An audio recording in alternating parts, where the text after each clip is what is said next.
Baik. Assalamualaikum warahmatullahi wabarakatuh. Bismillahirrahmanirrahim. Alhamdulillahirabbil alamin. Nahmaduhu wa nasta'inuhu wa nastaghfiruh. Wa na'udzu billahi min syururi anfusina wa min sayyiati a'malina.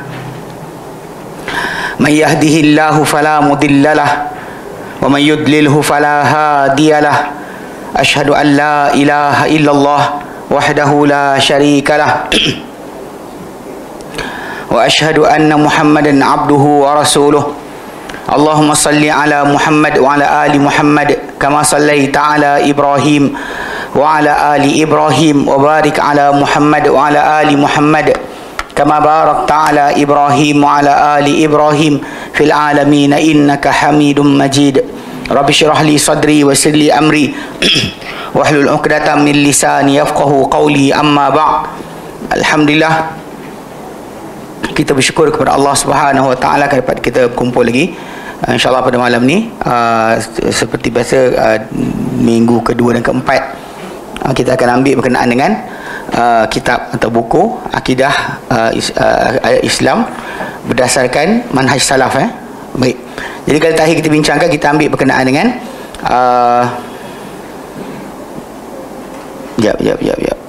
pembawa ilmu tauhid, kita ambil itu. Kemudian kita ambil berkenaan faedah membaca ilmu tauhid, dan kemudian kita ambil berkenaan matlamat, kenapa kita belajar ilmu tauhid. Yang kita kata ada tiga: menggunakan diri pada belenggu taklid dan usaha mencari kepada usaha mencari pendalilan. B, mempertahankan akidah, mempertahankan Islam akidahnya dengan cara membantah syubhah dan mengisbatkan kebenaran. C, membetulkan gambaran yang salah tentang Allah, alam, juga kehidupan dan hubungan dengan yang lain. Baik, so hari ini kita akan masuk sambung berikutnya, kewajipan beriltizam dengan akidah yang sahih. Baik. Lah, pasal kita kata dalam konteks masalah akidah ni, kepercayaan ni, kalau orang tu kata, bila kadang ada orang kata dia bebas untuk percaya apa saja, itu hak dia nak percaya apa, tak boleh kita nak mestikan. Tapi kat sini ada kewajipan sebenarnya daripada Allah Subhanahu Wa Taala. Kenapa kita kena betulkan akidah kita? Kenapa akidah yang sahih itu yang mesti kita berpegang dengannya? Okey, dia kata akidah yang sahih adalah akidah yang berasas kepada dalil dari kitab, dari Alkitab dan As-Sunnah. Itu akidah yang sahih. Orang Islam dikehendaki beriltizam dengannya kerana faktor-faktor berikut. Okey. Pertama, akidah yang sahih diperintahkan oleh Allah Subhanahu Wa Taala. Firman Allah Subhanahu Wa Taala dalam Quran dalam surah Al-Bayyinah ayat ke-5, "Wa ma umiru illa liya'budullaha mukhlishina lahud-din hunafa wa yuqimus salata wa yu'tuz zakata wa dzalika dinul qayyimah." Dan tidaklah mereka, itu ahli kitab ni, diperintahkan kecuali untuk mereka mengabdikan diri kepada Allah Ta'ala, tulus kepadanya dalam agama, padanya beragama lurus, yakni tidak mensyirikkan. Hunafa tu tafsiran dia adalah hanif, tidak menyekutukan Allah Ta'ala. Bila Allah sebut tentang Ibrahim kan, hanifan wa ma kana minal musyrikin, dia hanif, tidak pernah jadi seorang musyrik. So hanif ni maksud dia adalah tulus ataupun bersih daripada kesyirikan. Wa yuqimus salata, mereka dirikan salat, wa yutuz zakata, dan mereka tunaikan zakat. Wa dzalika dinul qayyimah, itulah agama yang lurus. Maksudnya kalau ikut pada kepercayaan, ada orang dahulu ahli kitab, dia ada kepelbagaian macam-macam cambahan daripada apa yang asal diperintahkan. Maka Allah Ta'ala remind balik yang sebenar diperintah pada mereka ini saja. Ini yang diperintahkan ke atas mereka, bukan yang lain. Maka macam kita terangkan berkali-kali bahawa tajuk syirik itu adalah benda paling besar dibawa sebagai mesej bagi agama tauhid. Paling besar adalah masalah kesyirikan. Bukan kita menafikan masalah akhlak, bukan kita menafikan masalah dosa-dosa kecil dan sebagainya, atau masalah jiwa dan hati. Tapi kalau anda kata orang tu baik akhlak tapi tauhid dia tak ada, tak guna. Tidak ada nilai. Tidak ada nilai. Ini kalau kita lihat dalam kisah Ibnu Jud'an. Ini dalam hadis Bukhari Muslim, datang ditanya kepada Nabi SAW berkenaan dengan seorang lelaki bernama Ibnu Jud'an. Ibnu Jud'an ni sebelum daripada zaman Nabi SAW diutuskan sebagai seorang Rasul, bahkan ada yang kata sebelum Nabi lahir lagi, terkenal sebagai seorang yang baik. Hatta dihormati dia, Ibnu Jud'an ni, sampaikan dia dah mati pun perjanjian buat kat rumah dia. Kalau kita pernah dengar Halful Fudul, perjanjian Fudul yang orang-orang Mekah berjanji siapa kena tindas kita tolong, tak kira siapa saja, Perjanjian tersebut dibuat di rumah Abdullah Ibnu Jud'an ni. Ibnu Jud'an ni punya dihormati, dan mati pun orang buat mesyuarat kat rumah dia. Nak katakan kadang orang tu dihormati, nama dia masih dipakai. Itu nak tunjukkan dihormati.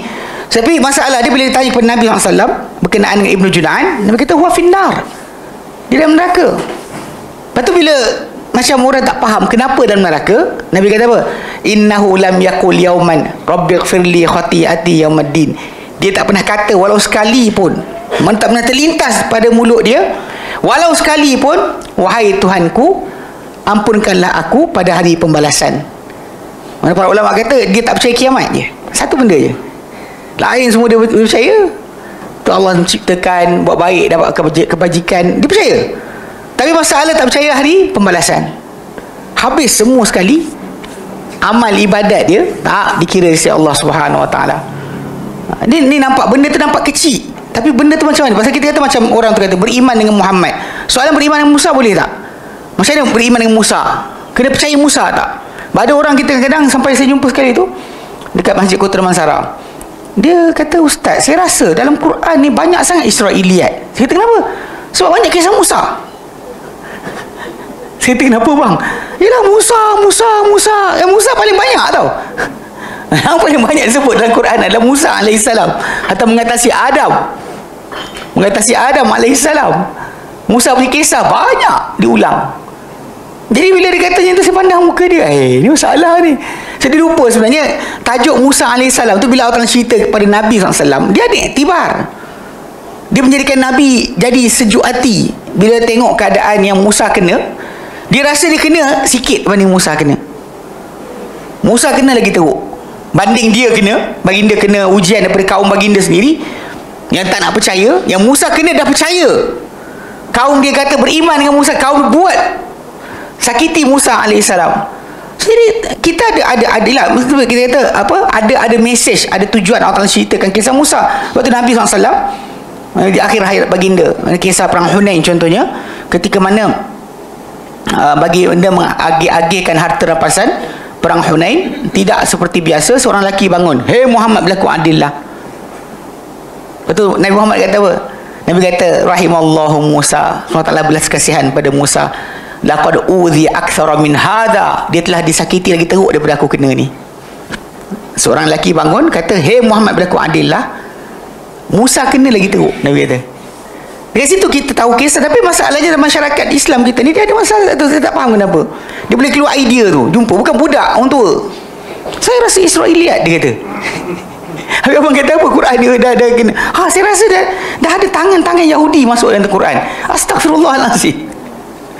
Apa tak? Kadang-kadang benda macam ni pun simple. Sebab kita dalam konteks ahli sunnah wal jamaah, umat Islam, disuruh kita beriman dengan semua Rasul. Walaupun kita ikut hanya satu, tapi beriman dengan semua.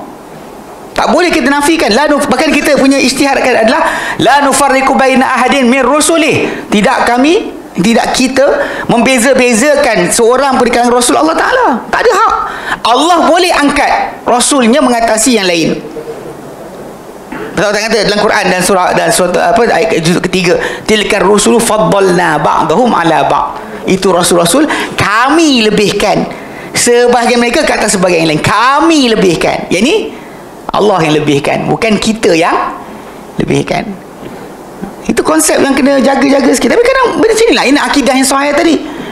Kadang-kadang kita, umat kita, Islam kita ni macam dia boleh ada keluar pula Quran pula ada Israiliyat.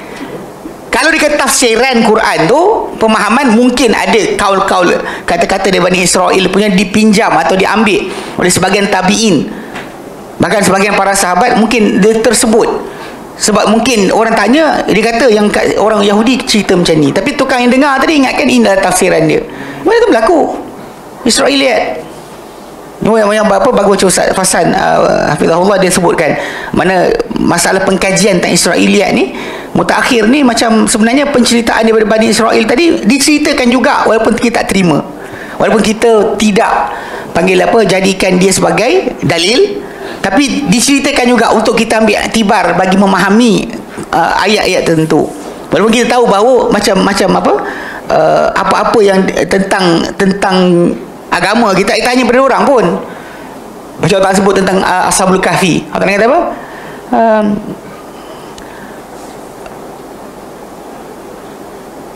Ma ya'lamuhum illa qalil fala tumari fihim illa mira'an zahira. Dan kamu berbahas tentang Ashabul Kahfi kecuali perdebatan, perbahasan yang nyata saja. Kemudian Allah kata wala tastafti fihim minhum ahadanya, kamu minta fatwa mengenai Ashabul Kahfi dari mereka seorang pun. Kata yang ambil. Tapi dalam masa sama kita tengok tu untuk fahamkan apa rekod orang, apa rekod kita. Kadang-kadang ada kesamaan, kadang-kadang ada pertentangan, kadang-kadang ada yang tak ada pertentangan, tak ada persamaan, macam maklumat tambahan. Itu realitinya macam ni. Kita kata kadang yang nak kita fahamkan akidah kita macam mana. Kan Israiliyat dalam Quran itu sendiri tak ada Israiliyat. Dalam tafsiran mungkin ada. Dalam tafsiran mungkin ada Israiliyat. Dalam Quran mana boleh Israiliyat? Ni perbahasan ni kadang-kadang saya kata bab akidah. Apa akidah kita yang sahih? Macam bab Dajjal, bab Ya'juj Ma'juj dan sebagainya. Sekarang ya kita telah diperintah Ya'juj dan Ma'juj. Sewil ke? Dan saya tak faham. Dia tak baca hadis Nabi ke? Oh tak boleh. Pasal ustaz kita baca lain. Dia baca maksud dia lain. Yang Nabi cerita para sahabat tak faham. Yang cerita kelakar dia kata apa? Ialah memang sahabat tak faham ustaz. Sahabat tak jumpa. Sebab Dajjal kan penipu. Jadi dia tipu lah. Jadi para sahabat kena tipu, Imam Syafi'i kena tipu, awak tak kena tipu. Mana dia punya kajian tu, Imam Syafi'i pun kena tipu. Imam Syafi'i mengajar agama, sibuk dengan masalah hukum-hukum fiqh. Ini macam apa Syekh Muzaini dia kata kan, mana Imam Al-Muzani tanya Imam Syafi'i tentang perkara-perkara besar. Imam Syafi'i tanya dia balik soalan berkenaan dengan perkara-perkara kecil tentang solat. Dia kata kau tak boleh faham tentang perkara kau perlu untuk 5 kali sehari, kau sibuk dengan perkara-perkara lain. Barulah anak murid dia ni sibukkan dengan hukum-hukum fiqh. Kadang-kadang benda sini adakah dia tak faham? Oh dia kata Imam Syafi'i tak faham lah tu, sebab tu tak cerita bab Dajjal. Siapa tak cerita bab Dajjal, dia tak reti, dia tak faham. Bila kita kata diorang tak faham, awak faham, diorang kena tipu. Dia tak kena tipu. Astagfirullahalazim. Ni realiti sebenarnya. Jaga-jaga sikit, terutama zaman mutakhir ni. Tak tahu kenapa. Pasal apa? Pasal kadang-kadang medicine lah, ujian ni akan menzahirkan yang mana tulen, yang mana palsu sebenarnya.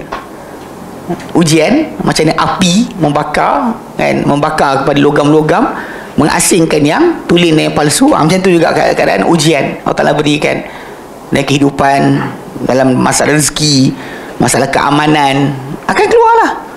Zaman Nabi dulu orang munafik akan muncul dengan sebab ujian, tekanan daripada orang, daripada musuh. Tentera datang, kali-kali keluar perangai dia orang. Ketika tak adalah, tak nampak lah. Tengah-tengah aman, makan sama-sama. Habis ketika ujian datang, keluar yang munafik, yang semua sekali akan keluar. Yang ragu-ragu, yang tak yakin betul. Sebab tu akidah yang betul ni sangat penting. Sangat penting. Sebab pertama sekali macam kita sebutkan tadi, dia kata dia memang Allah Ta'ala perintahkan. Okay. B, akidah yang sahih dibawa oleh Rasulullah SAW. Dan firman Allah Ta'ala dalam Quran, dalam surah Al-Hashr ayat ke-7, Allah Ta'ala nyatakan, wa ma atakumur rasulu fakhudhuhu, dan apa-apa yang Rasul datangkan kepada kamu, maka ambillah ia. Wa ma nahakum anhu fantahu, dan apa baginda larang kamu daripadanya, maka kamu berhenti. Wattaqullaha innallaha syadidul iqab, takwalah kamu kepada Allah Ta'ala, sungguh Allah Ta'ala amat keras akan siksaan.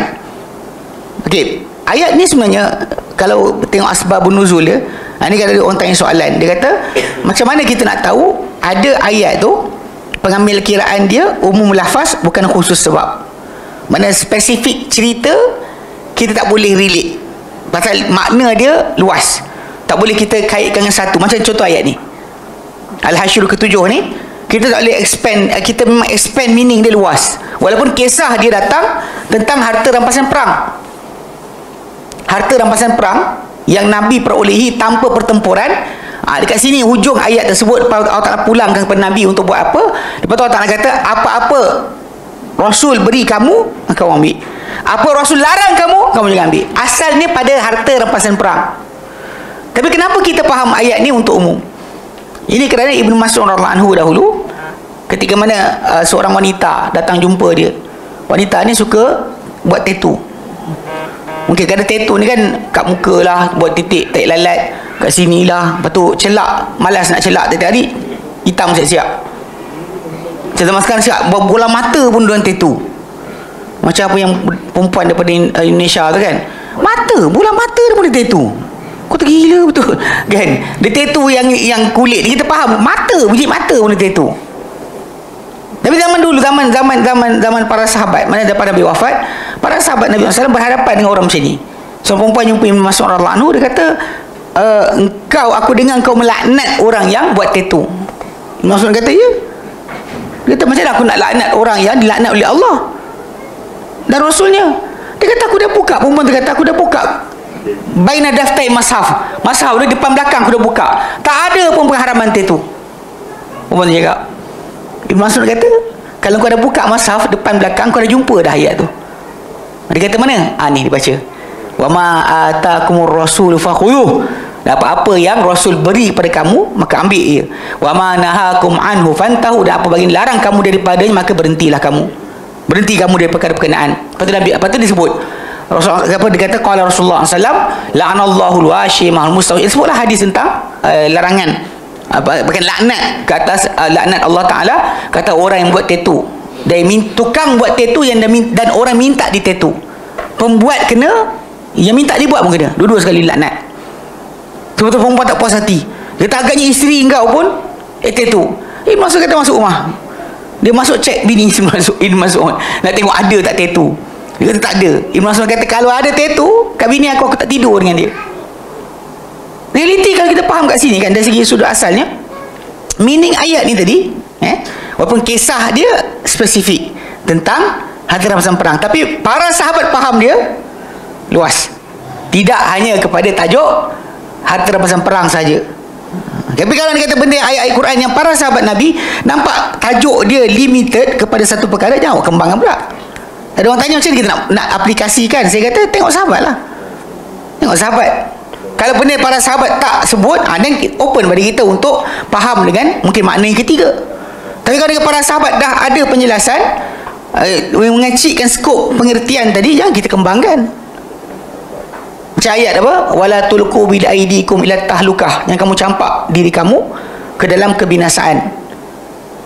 Memang ayat tersebut, ayat 195 surah Al-Baqarah. Orang kita sering baca, makan berminyak, wala tulqu bi aidikum ila tahlukah. Bawa motor laju, wala tulqu bi aidikum ila tahlukah. Kan? Betul tak? Orang baca ayat tu, jangan kamu campak dengan tangan kamu sendiri diri kamu ke dalam kebinasaan. Tapi ayat tu bukan maksud itu. Sebab para sahabat majoriti semua sekali kata ayat ni adalah maksud dia tinggalkan jihad, berhenti infak fisabilillah. Kalau anda kalau nak dapat tentang ayat kata jangan bahayakan diri, ambil ayat surah An-Nisa 29, wala taqtulu anfusakum, jangan bunuh diri kamu. Dan Nabi ketawa kepada Amr bin As bila dia pakai ayat tersebut untuk dia tinggalkan mandi wajib, bertayamum pada pagi. Satu pagi dia jadi ketua tentera, Nabi hantar dia, malam tu dia junub, besok pagi tu dia tak nak mandi, dia kata mandi kan sakit, nanti aku mati, tak mau. Dia tayamum, jadi imam pula. Kalau tayamum jadi makmum, aci lagi. Dia bantai dia tayamum, dia jadi imam. Sampai Madinah, orang bising kat Nabi SAW, mengadu kat Rasulullah SAW. Dia kata, ya Rasulullah ni, Amr bin As, kata dia buat apa? Nabi panggil, ya Amr, salaita bin nas wa anta junub, engkau solat dengan orang ramai dan keadaan junub. Dia kata, ya Rasulullah, Allah Ta'ala firman dalam Quran, wala taqtulu anfusakum, yang kamu bunuh diri kamu, innallaha kana bikum rahima, Allah Ta'ala terhadap kamu amat penyayang. Nabi ketawa. Bila Nabi ketawa, maksudnya Nabi setuju ke tak setuju? Setuju lah, takkan ketawa tak setuju. Kalau salah Nabi akan betulkan. So kadang-kadang ayat di mana nak pakai umum, di mana nak pakai khusus, benda ni balik pada tengoklah para sahabat. Jangan kita tadabbur. Saya rasa ayat ni sekian, saya rasa ayat ni sekian. Jangan macam tu. Ini realiti. Kadang-kadang yang orang tak faham kenapa bila kita kata tadabbur tanpa melintasi tafsir jadi masalah. So kadang dia ayat tu meaning dia spesifik, kita expand kan, kembang. Kadang ayat tu meaning dia kembang, kita spesifikkan, masalah juga. Lepas tu nak tahu awal, tengok sahabat. Kalau pada yang tak ada, dan bolehlah kita cuba memahami dengan pengertian bahasa, tapi kalau dah ada para sahabat sebagai penjelas bagi perkara tersebut, atau hatta hadis Nabi datang, macam mana awak boleh berlari dari situ? Faham Okay, baik. Ini surah Al-Hasyr. Kisah asal, tajuk harta rampasan perang tanpa pertempuran, tapi maksud dia dah jadi umum sebab para sahabat Nabi faham dengan umum. Baik. C, akidah yang sahih jika enggan diterima, orang yang enggan menerimanya itu boleh diperangi. Firman Allah Subhanahu Wa Taala dalam Quran, dalam firman sabda Nabi SAW. Ni firman Allah, salah ni. Sabda Nabi SAW dalam Sahih Bukhari hadis nombor 24. Ni antara hadis yang yang kontroversial dalam hadis 40. Hadis ni penerbit ambil note, betul kembali.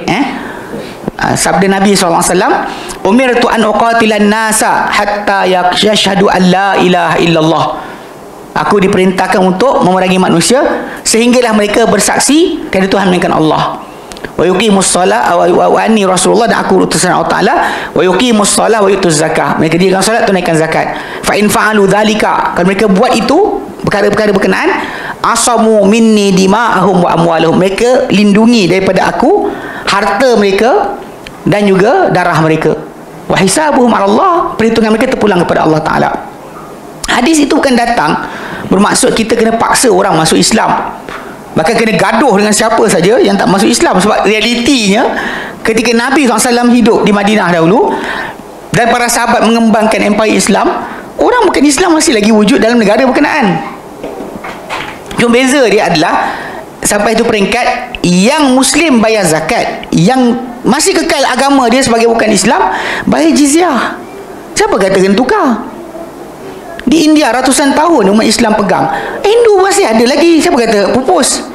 Di Lebanon, Syria, Jordan, Iraq, sampai sekarang Kristian, bukan Kristian baru convert, baru bertukar. Kristian, anak dia cucu Sugalur sampai zaman Nabi atuk dia masih Kristian. Siapa kata tukar? Mana pernah ditukar? Sebab tu bila nak faham hadis ni, lafaz hadis ni, kita kena faham itu dalam konteks tadi. Bila ada orang tak suat, tak puas hati, hadis ni kena buang daripada 40 kan. Mufti daripada India, dia kata ni kena tukar, ini kena buang. Kalau tak buang nanti orang Islam akan ekstrim. Tajuk hadis 40 ni kita belajar dia kecil lagi. Kami yang belajar sekolah agama ni, hadis 40 tu kami hafal. Sebab memang kena berhafal. Daripada mula-mula kena hafal. Tapi realiti dia daripada sebelum kita merdeka dipelajari sampai sekarang, mana ada kita kat Malaysia ni dengan ekstrimnya jumpa orang bukan Islam ni tikam. Kalau tak mengaku syahadat tikam. Mana ada?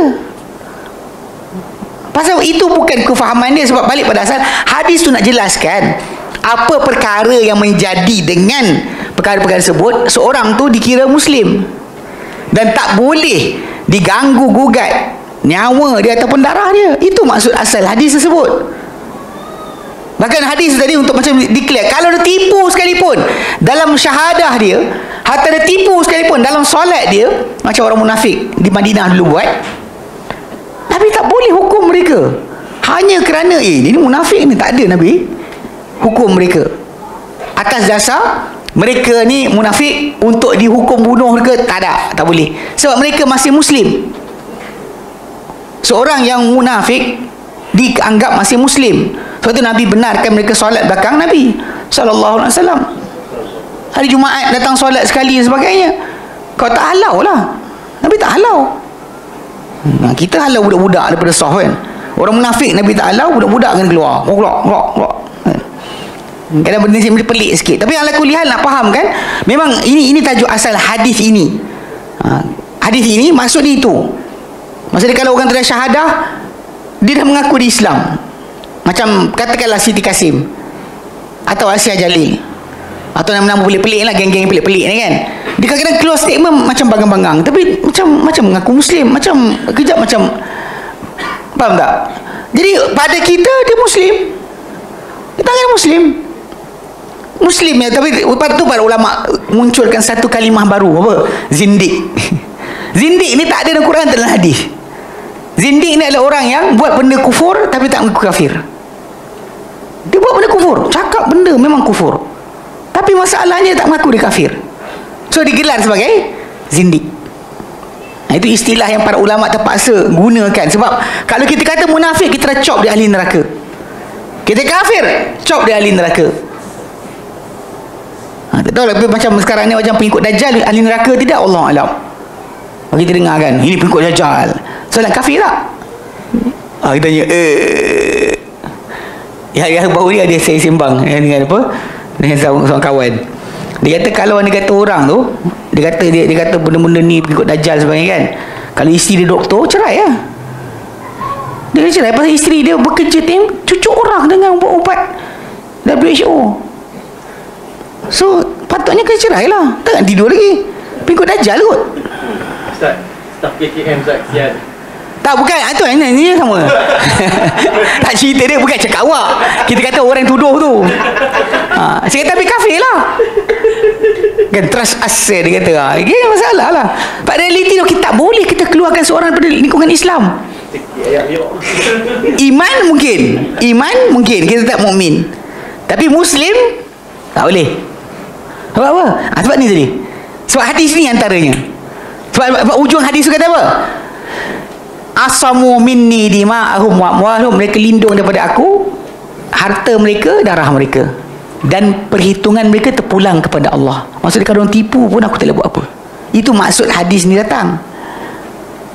Mana peperangan, pertempuran dengan mereka ni berlaku, bila diorang kata mengalah, kita stop. Mana ada suruh kita berteruskan juga. Lepas tu kadang-kadang pelik bila ada orang tak suka kan hadis Nabi SAW. Walaupun sebenarnya Nabi SAW ni, kalau bandingkan dengan mana-mana pemimpin dunia, mana-mana orang yang hebat, sebutlah nama Aristotle, apa yang geng-geng apa sidang kalam agung mulia kan, ataupun siapa saja, Confucius ke, Senzu ke, yang ke apa, Art of War kan, Dalai Lama ke, letaklah nama. Tak ada seorang yang jaya macam Nabi SAW. Tak ada siapa. So soalan ni sekarang, kalau orang tu paling berjaya, tanya pada orang bukan Islam, awak kalau awak biasa ajar anak awak kata-kata hikmah, orang yang tak berjaya ke orang yang berjaya awak ambil untuk jadikan contoh? Saya kata berjaya lah. Kadang-kadang kita, orang kita pun jadi ada ngok-ngek juga. Siapa? Gandhi. Apa salah kau kak? Kau Muslim kot. Saya paling impress dengan Gandhi. Tapi dari segi realiti dia tak berjaya. Apa berlaku sekarang kat India, apa yang Gandhi cuba perjuangkan gagal. Tapi Muhammad SAW dia adalah orang paling berjaya, pemimpin paling berjaya. Kalau kita kata pembawa mesej paling berjaya, dia mana ada orang lain macam dia. Soalan, kalau realiti dia ketika geng-geng yang bukan Islam ni kan bersembang, saya kata kalau awak kan pasal dalam katalah bangsa awak tak ada siapa yang boleh diidolakan. Lepas tu ada orang pilihan pemimpin yang bercakap dengan betul, yang hebat dan sebagainya. Awak nak bagi semangat pada anak bangsa awak, awak cari yang gagal ke yang berjaya? Soalan, mesti yang berjaya. Soalan, siapa paling berjaya banding Muhammad SAW? Jazakallah khair. Siapa paling berjaya? Tak ada. Mana ada? So realiti dia pelik bila orang tak suka dengan kata-kata orang paling berjaya dalam dunia. Walaupun kita kata dia bukan orang berjaya dunia, dia adalah utusan Tuhan. Diorang tak nak terima utusan Tuhan, tak apa, itu pulang pada dia. Tapi masalah paling berjaya, sebab tu tak boleh siapa-siapa nafikan. 23 tahun je dia berdakwah, 23 tahun ajaran sampai sekarang masih lagi diikuti. Benda dia kata salah betul dihormati. Orang perempuan sibuk lah pakai tudung, yang lelaki simpanlah, ikut sunnah lah, simpanlah janggut. Kau kira lah simpan ni, kan Muhammad dah mati, kenapa ikut juga? Kenapa ikut juga? Kalau ikutkan tak ada siapa sejaya macam Muhammad SAW. Tak ada siapa sejaya macam dia. So apa masalah dia mempelajari kata-kata orang yang berjaya macam ni? Tu pelik bila orang bukan Islam kan, dia anti sangat. Kenapa? Awak ada kata-kata lebih baik. Baru ni apa, bila movie tak tengok, movie tu Oppenheimer yang pasal bom atom kan, diorang quote daripada kitab Veda ayat pertama tu. Marah orang India, tentang pemusnahan. Mana ayat tu dikuat daripada kitab Hindu, orang ngamuk. Ngamuk kalau percaya. Pelik juga lah bagi orang percaya. Jangan serius. Diorang quote. Saya tak tengok kalimah tu apa, tapi kalimah tu daripada kitab Veda, kitab Hindu. Mahabharata ke benda tak. Jadi maksud dia, kalau kita ikut kat situ, kita tak suka pula orang quote bila aplikasikan kepada apa yang sedang dibuat ketika tu, pemusnahan, penghancuran. Tapi orang tak boleh pakai nama kalimah Muhammad untuk benda tadi. Padahal kita tahu perkembangan Islam macam mana. Sampai ke Rom, sampai ke Parsi jatuh, sampai ke Andalus. Tak ada siapa boleh kata Muhammad SAW gagal. Tak ada siapa boleh cakap. Dia mati lepas selesai, sampaikan tugas dia. Tugasan dia dah selesai, baru tak nak ambil dia balik. Okay, baik. Okay, see mana maksud dia memang orang tu boleh diperangi. Tapi bukan maksud diperangi tadi, diperangi paksa suruh masuk, tak. Maksud dia dengan orang Islam tadi ada gap. Tak ada dia diterima sebagai seorang Muslim, tu je. Tak diterima sebagai harta dia, darah dia mempunyai kehormatan. Adapun kalau dia penduduk dalam negeri umat Islam, dan dia adalah kehormatan dia sebagai ahli zimmah. Ahli zimmah. Sebab tu dalam Islam ni kita ada negeri harbi, kan, negeri kafir harbi. Kafir itu ada harbi, ada zimmi.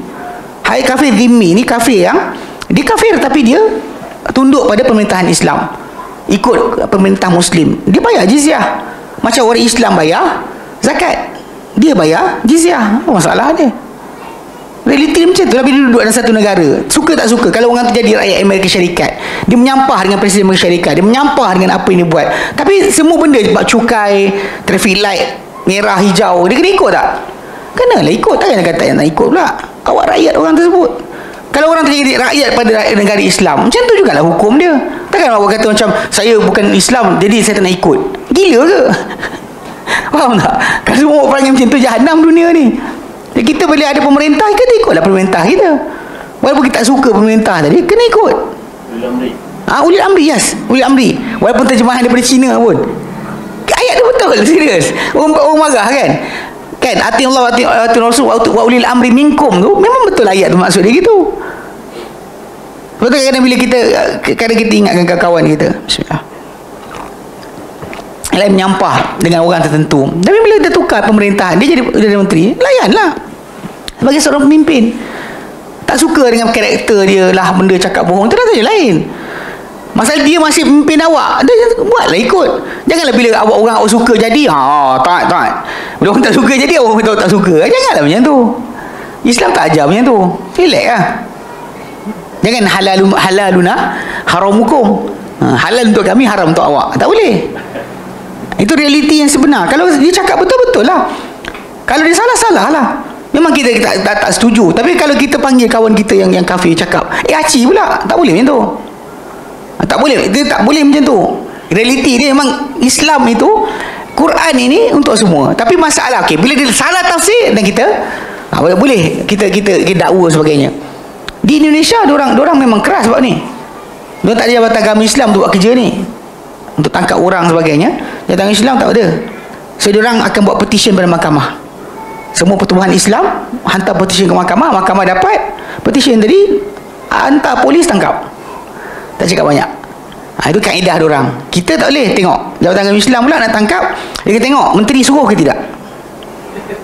Ini betul, dia tipu ni. Menteri nak tangkap, kena menteri agama kata tangkap, boleh tangkap.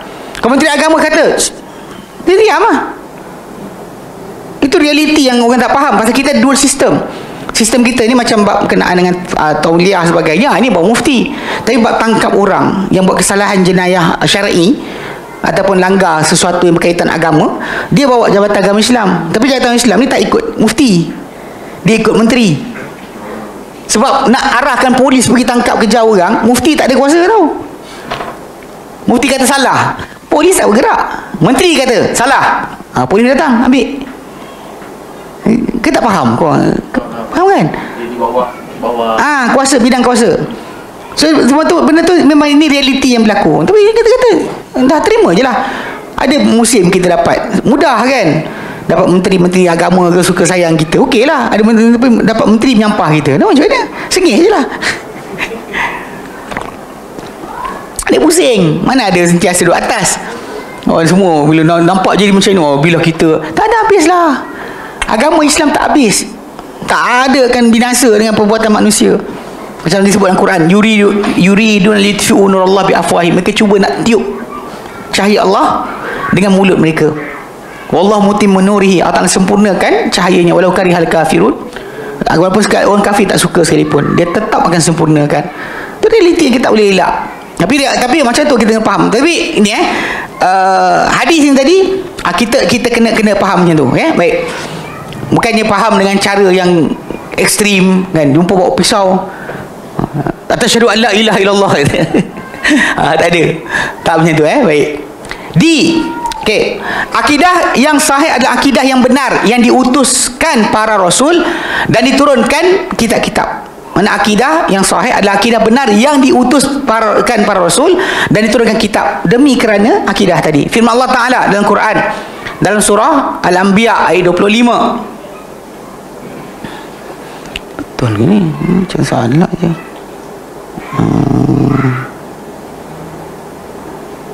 Ya.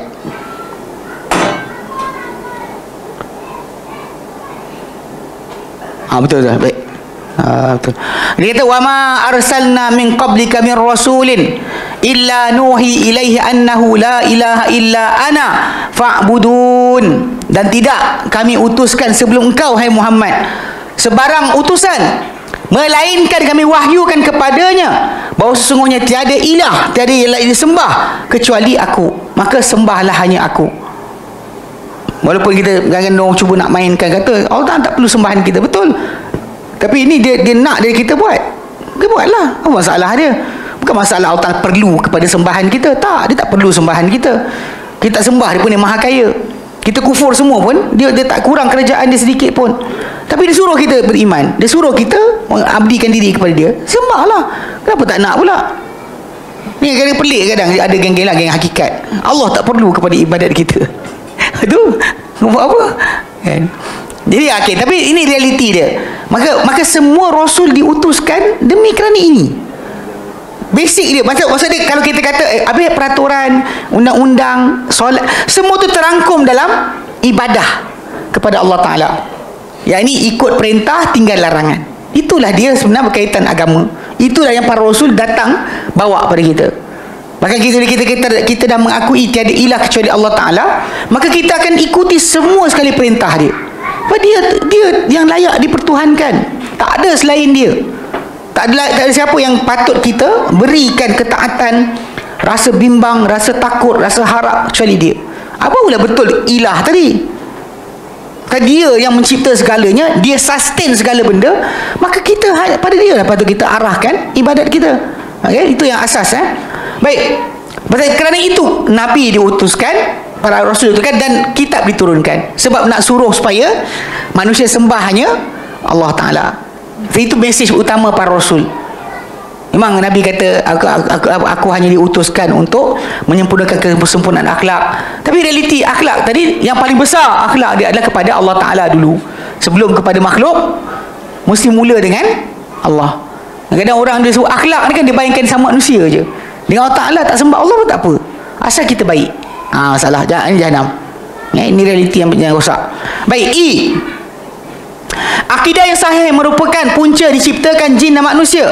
Firman Allah Subhanahu Wa Ta'ala dalam surah Az-Zariyat 56, Allah menyatakan wa ma khalaqtul jinna wal insa illa liya'budun. Dan tidak aku ciptakan jin dan manusia melainkan untuk mereka menyembah atau mengabdikan diri kepadaku. Itu je, tak ada sebab lain. Apa yang kita alami kehidupan kita yang lain ni, semua tu adalah perjalanan untuk pengabdian diri. Bahkan jadilah seorang siapa saja, jadi ustaz ke, jadi engineer ke, asalkan kita ada relate diri kita dengan Allah Ta'ala. Every time kita buat yang halal, kita buat yang haram, kita tinggalkan. Bimbang dan takut kita kepada Allah Ta'ala. Itulah maksud ibadat. Ibadat tadi bukan maksud dengan kita solat, puasa, zakat, haji. Bahkan ibadat tadi lebih besar dengan itu. Ada masalah kita jadikan solat kita, ibadat kita, hidup kita, mati kita pun kerana Allah Ta'ala. Apa betul? Jika tidak, kita dah kecilkan skop ibadat tadi kepada satu benda saja. Sedangkan Allah SWT kehendaki dari kita, bila kita kata macam kita kata kita beramal dengan apa, Asmaul Husna contohnya kan. Maksudnya kita beramal tadi dengan kita laksanakan apa tuntutan nama tadi kepada diri kita. Macam Allah Ta'ala kata dia Sami', dia maha mendengar. So kita jaga mulut kita, dan kita rayu hanya dia.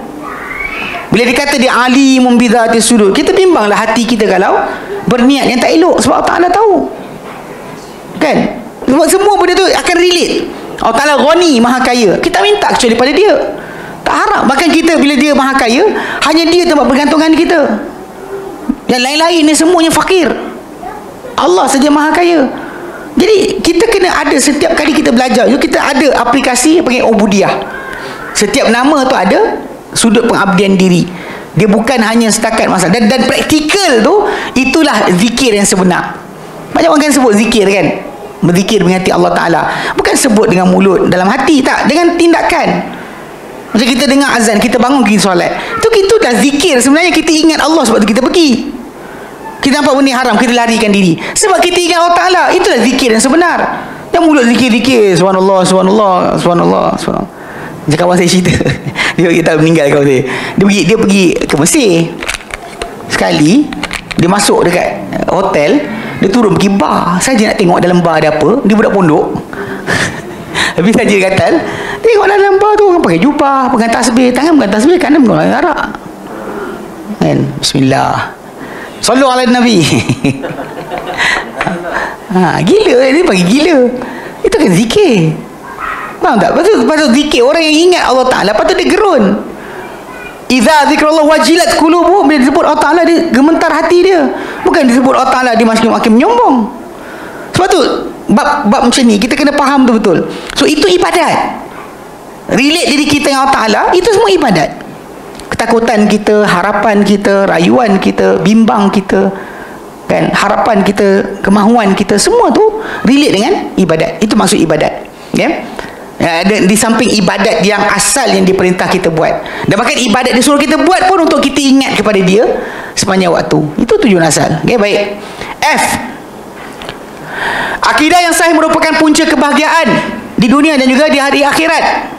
Dalam hadis riwayat Abu Hurairah radhiyallahu anhu menjelaskan, Rasulullah SAW bersabda, nah hadis kita baca itu Al-Bukhari 97, as'adun nasi bi syafaati yaumal qiyamati, manusia paling bahagia dengan syafaatku pada hari kiamat nanti, man qala la ilaha illallah, barang siapa berkata la ilaha illallah khalisan min qalbi, tulus daripada kalbunya, au min nafsi, atau daripada dirinya, tulus daripada kalbu atau dirinya. Maksudnya apa dia cakap tu memang sincere.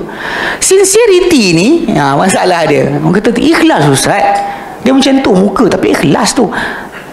Dengar sini, bila ikhlas dalam hati, dia kena zahir dengan anggota.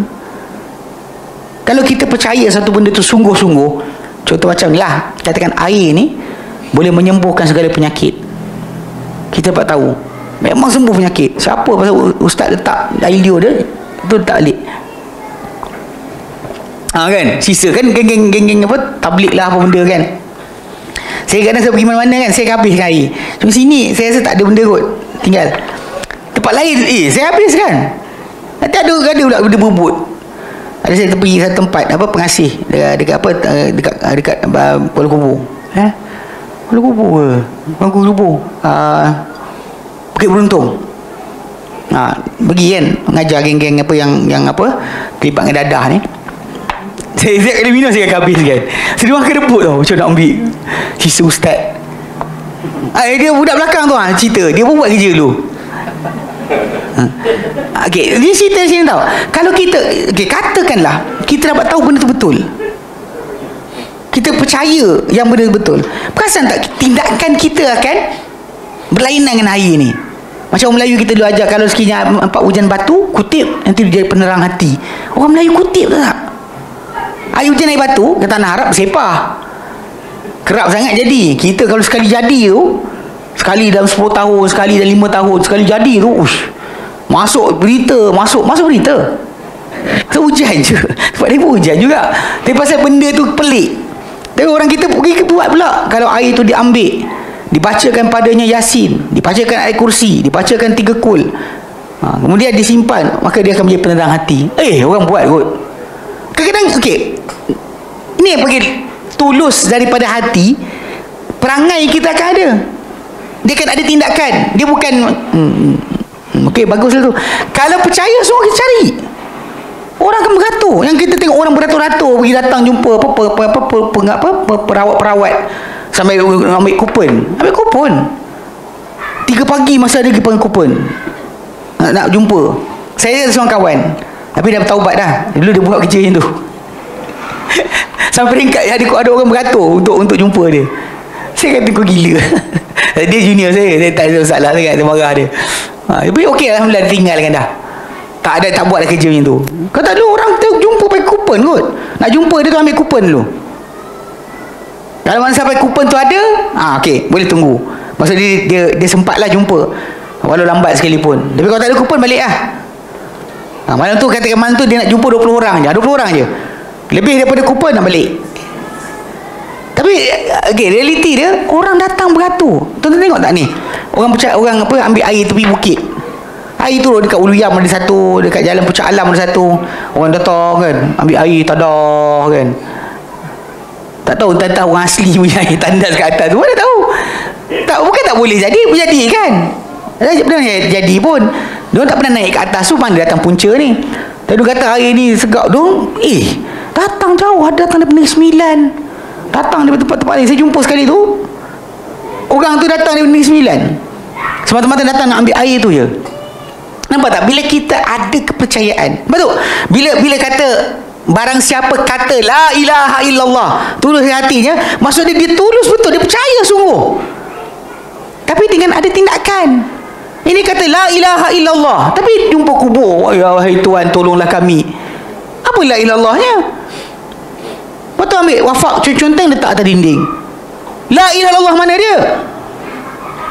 La ilaha illallah mudah cakap. Itu tuluslah ni. Terus sebab kata dia kena ada tindakan. Macam kalau kita kata percaya benda ni bahaya, benda ni racun, kita ada letak atas meja macam ni. Kat rumah kita kodil FNN bla bla bla dan sekian, sebelah tu racun. Dia buat kerja macam tu. Benda bahaya, apa kita buat? Kita kunci kot.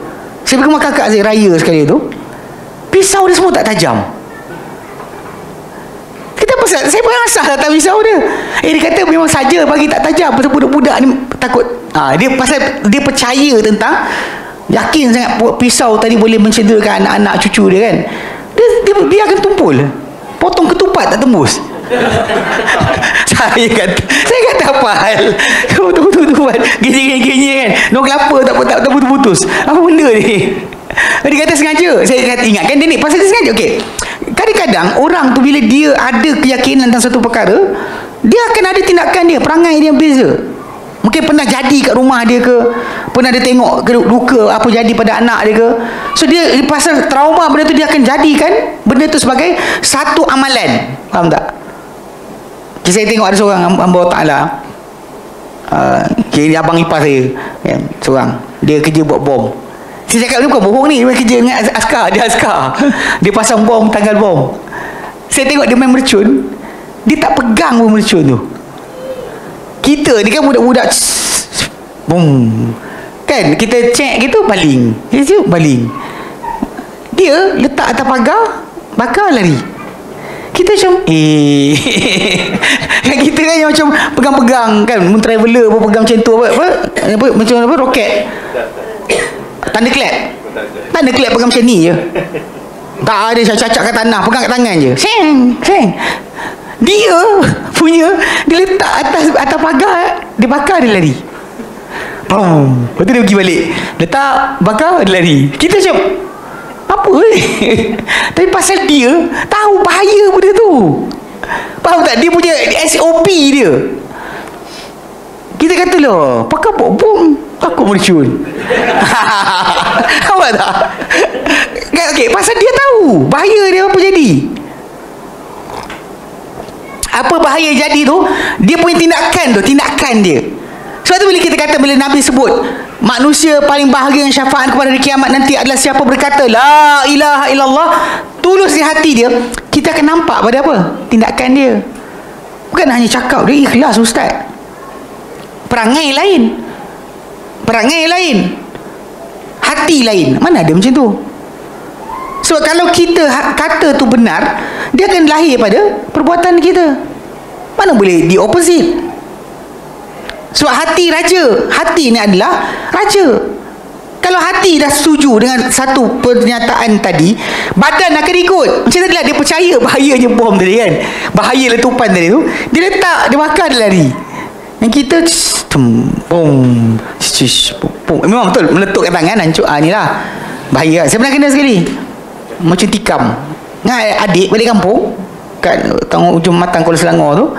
Kita pergi, budak kecil, kita pergi kedai, dia bayar RM1 tikam, kita kan dapat mercun bunga, kuat mercun tu. Jadi kita bakar, baling pam, kali keberapa baling bakar tu, sumbu dia punya laju, tak sempat baling, meletup kat tangan, pecah kuku ni, kuku saya ni pecah. Jari tak hancur je, kuku ni pecah. Nak ceritakan lepas tu kita main tikam dah. Mercun main lagi. Tikam tu tak buat dah. Rasa dosa tikam judi. Kan zaman dulu kan budak kecil kan, zaman tikam, siapa yang sunat laser tak jumpa. Siapa yang awal? Siapa sunat laser jumpa. Sebab yang sunat awal-awal jumpa. Sunat gunting jumpa. Pasal cerita dia, memang benda tersebut zaman dulu dia letak macam tu, kita bayar tau. Buka selak, okey dapat leposen. Buka sekian kan. Buka selak dapat mercun. Main meletup kat tangan. Tak laju. Sumbu tu yang lain kita baling, naik, jatuh pun meletup. Baling, balik pun meletup. Kan berapa tu kita pegang, tak dan gini dah, meletup kat tangan. Nak cerita kan? Nak cerita kan? Bila kita tapi lah tak serik. Sebab kita masih lagi apa, dalam diri kita ni masih lagi macam benda tu bukan pegangan kita. Tapi macam saya kata lah, abang ipar saya tu, dia bakar, letak, lari. Kita macam anak-anak saudara kan, anak saudara tengok macam Pak Tam buat macam tu. Lepas lagi ni kita kata, apa yang kita memang percaya dalam hati kita tulus, dia akan berkesan pada tindakan kita. Itu baru betul kita kata sebagai orang mengatakan la ilaha illallah, ikhlas daripada dalam hati dia. Kalau dia kata dia cakap la ilaha illallah tapi dia buat benda lain, dan bukanlah mereka kata tu hanya mulut saja tapi tak ada pada hati. Okey, baik. Sejarah akidah tauhid dalam kehidupan manusia. Akidah tauhid merupakan agama Hanif, yang itu gelaran diberi kepada Ibrahim alaihissalam. Okey, agama yang lurus dan agama fitrah. Ia wujud bersama dengan kewujudan manusia di muka bumi sebagaimana yang terdapat dalam qat'i, iaitu Al-Quran, yang merupakan sumber yang paling dipercayai dalam sejarah hidup manusia. Okey, macam Allah firmankan dalam Quran dalam surah Ar-Rum ayat 30, Allah menyatakan fa'aqim wajhaka lid-dini hanifa, maka hadapkanlah wajahmu kepada agama secara tulus, mana tanpa syirik. Fitratallah, ini adalah fitrah Allah, allati fataran nasa 'alaiha, yang Allah fitrahkan manusia di atasnya. La tabdila li khalqillah, tiada tukar ganti bagi ciptaan Allah. Dzalika dinul qayyim, itulah agama yang lurus. Walakin aktsaran nasi la ya'lamun, tapi kebanyakan manusia tidak mengetahui. Okey, fitrah yang dalam ayat ni adalah Islam. Fitrah ni adalah tauhid. Itu yang terjadikan dalam diri kita. Sebab tu yang Nabi kata dalam hadis baginda SAW, yang Nabi sebutkan, kullu mauludin yuladu al fitrati, semua anak dilahirkan di atas fitrah. Dan kalau kita buka tafsir pada ayat 30 surah Ar-Rum ni, kita akan jumpa ayat hadis Nabi SAW yang para ulama bawakan untuk menjelaskan kalimah fitrah tu apa.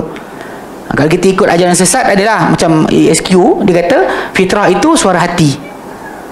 Fitrah adalah suara hati.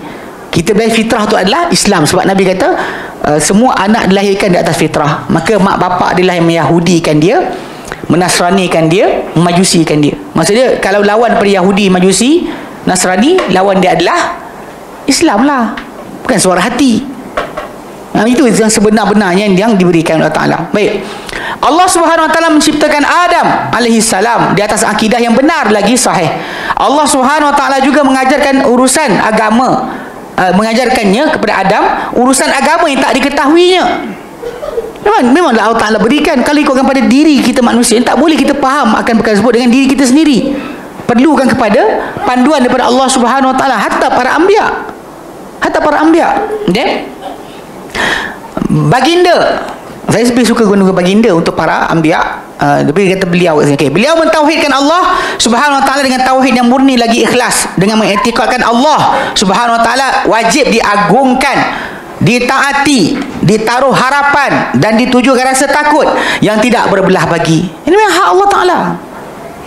Kadang-kadang zaman kita sekarang kita lihat banyak orang takut pada wali, takut pada contoh kau main tulah nanti, kau cakap lawan cakap nanti nanti terbalik nanti.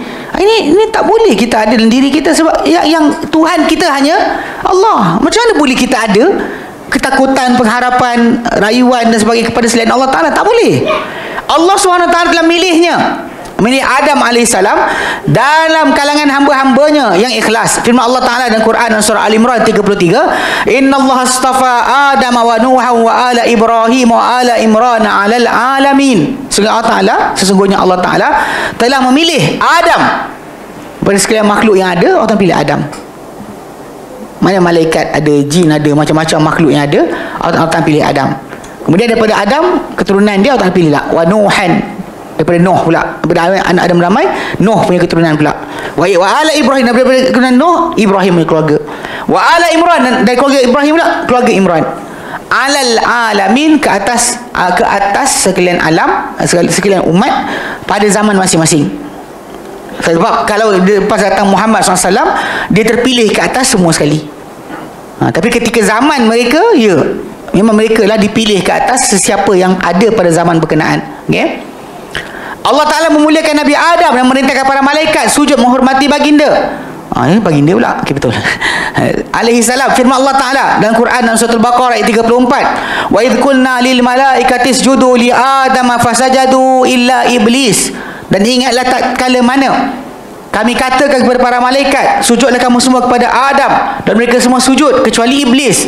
Aba wastakbara, dia enggan dan menyombong. Wa kana minal kafirin, dia jadi di kalangan golongan yang kafir.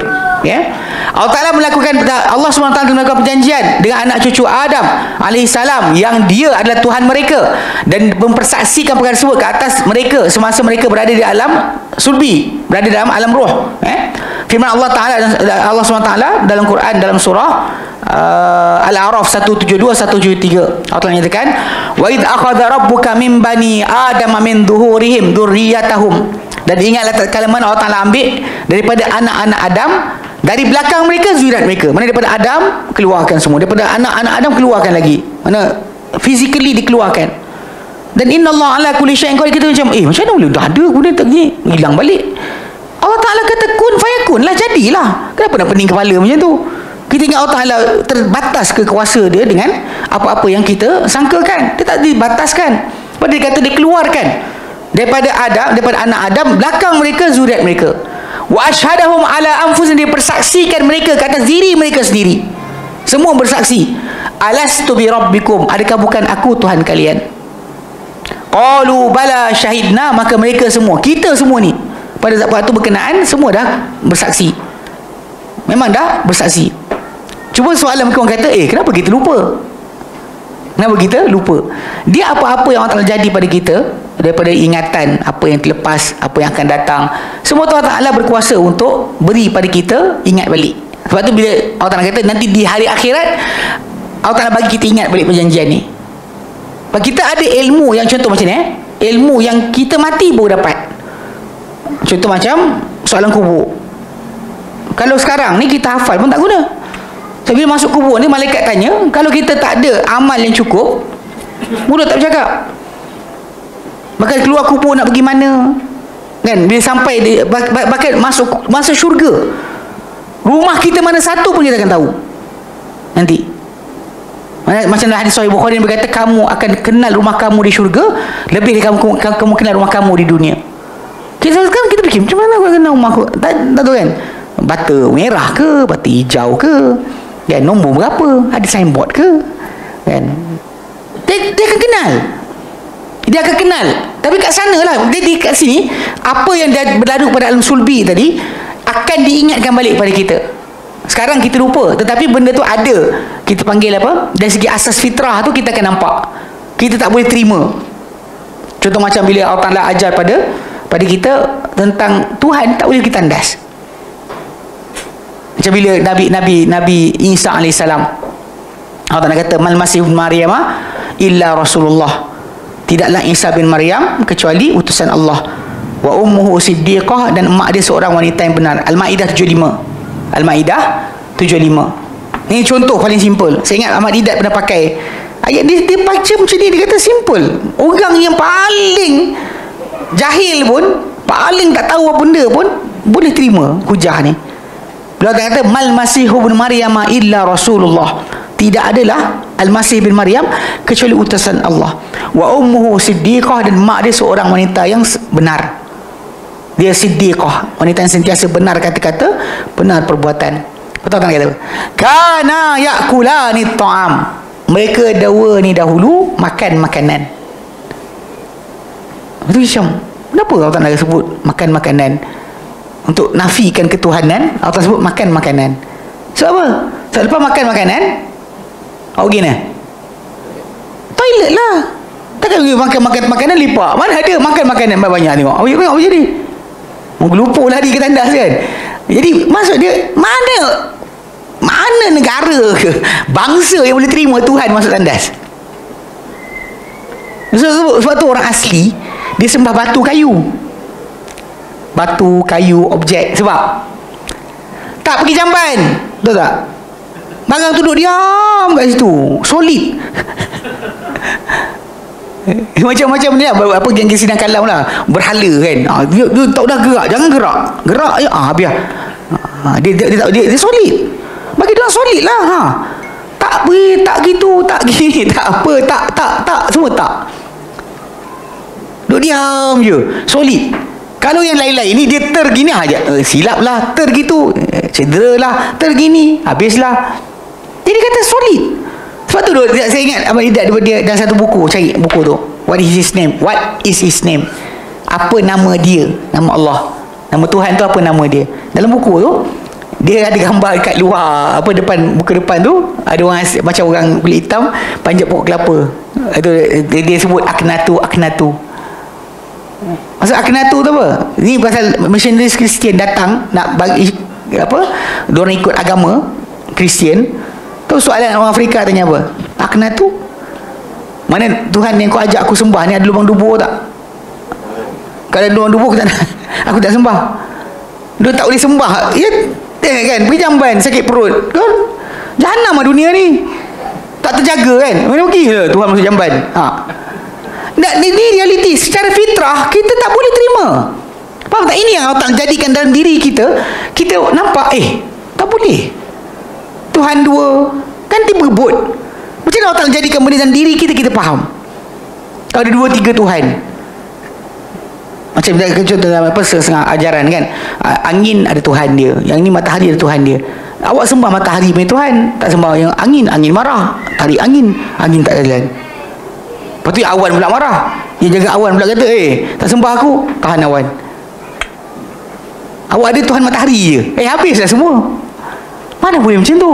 Dia tak boleh. Memang realiti dia. Ni fitrah yang Allah jadi pada kita. Tak boleh kita terima. Ini fitrah yang Allah letakkan. Kita memang dalam diri kita faham. Tak boleh. Tak boleh ada dua. Tak boleh dia tidur. Tak boleh dia sakit. Tak boleh masuk jamban. Tak boleh dia lupa. Kalau lupa habislah. Lupa. Patutlah terjadi macam ni. Ni cacat ni sebab lupa dah ni. Tuhan lupa. Astaghfirullahalazim. Ni realiti yang kena jaga sikit. Sebab fitrah tu ada. Dia akan jadikan kita bersaksi. Alastu bi rabbikum tu pada apa yang jadikan diri kita, akal kita faham. Tapi lepas kat sana nanti Allah kata apa? Antakulu yaumal qiyamati. Kenapa Allah nak ambil janji tadi? Supaya kalian tak boleh berkata pada hari kiamat nanti, inna kunna an hadza ghafilin. Kami dahulu terhadap perkara ini terlalai. Au taqulu innama asyraka abauna, atau kalian berkata hanyalah menyekutukan bapa-bapa kami. Min qablu, sebelum ini kami datang bapa kami dah menyekutukan Tuhan. Betul, kami datang yang follow je lah. Wa kunna dzurriyyatan min ba'dihim. Kami zuriat lepas mereka. Kami nampak abah kami buat. Takkan kami buat dia opposite, mesti kami ikut orang.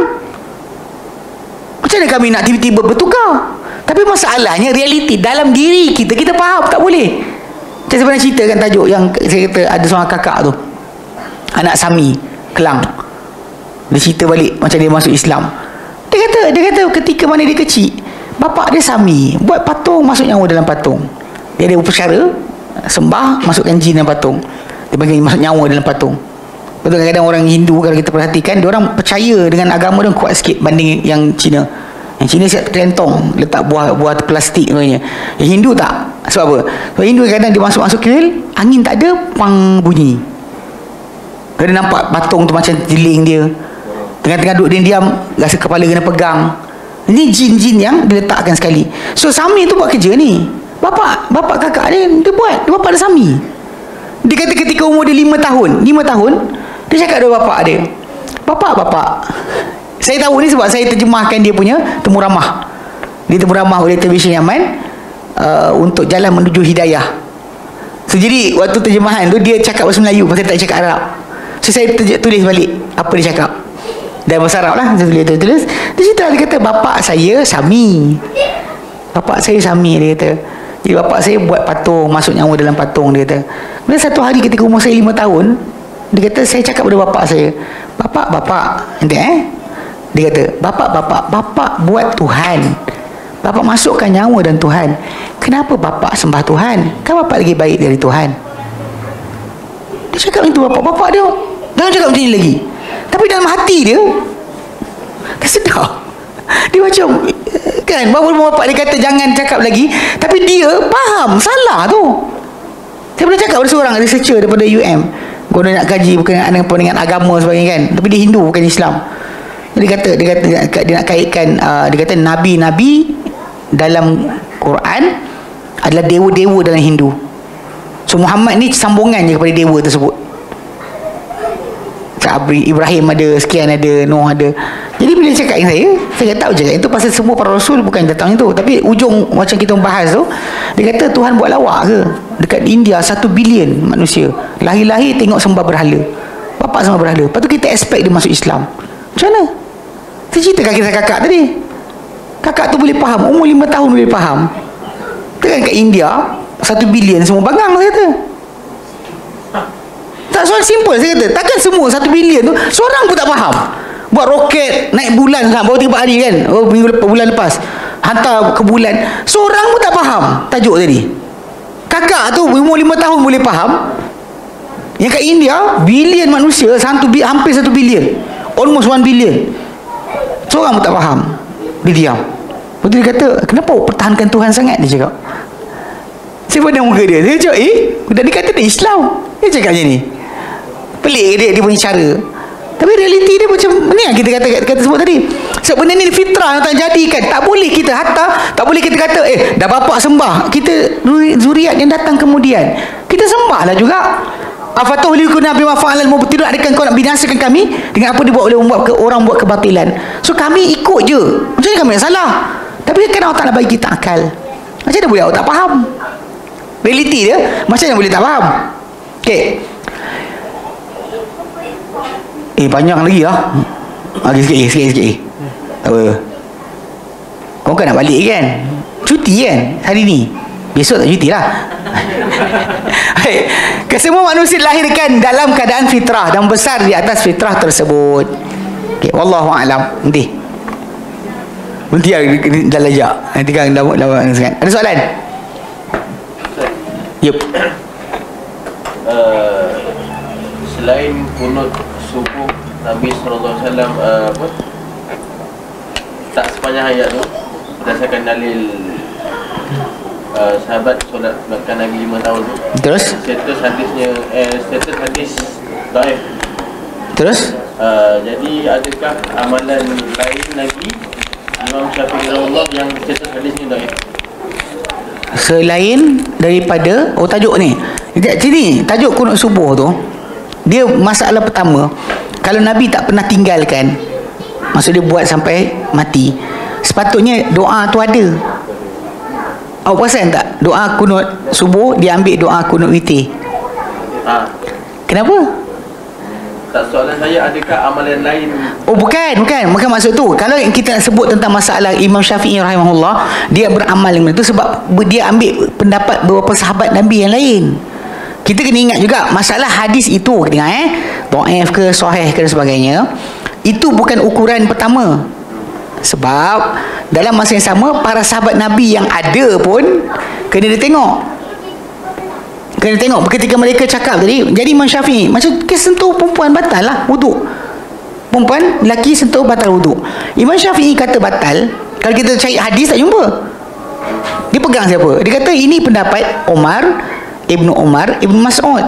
3 sahabat ni kata batal.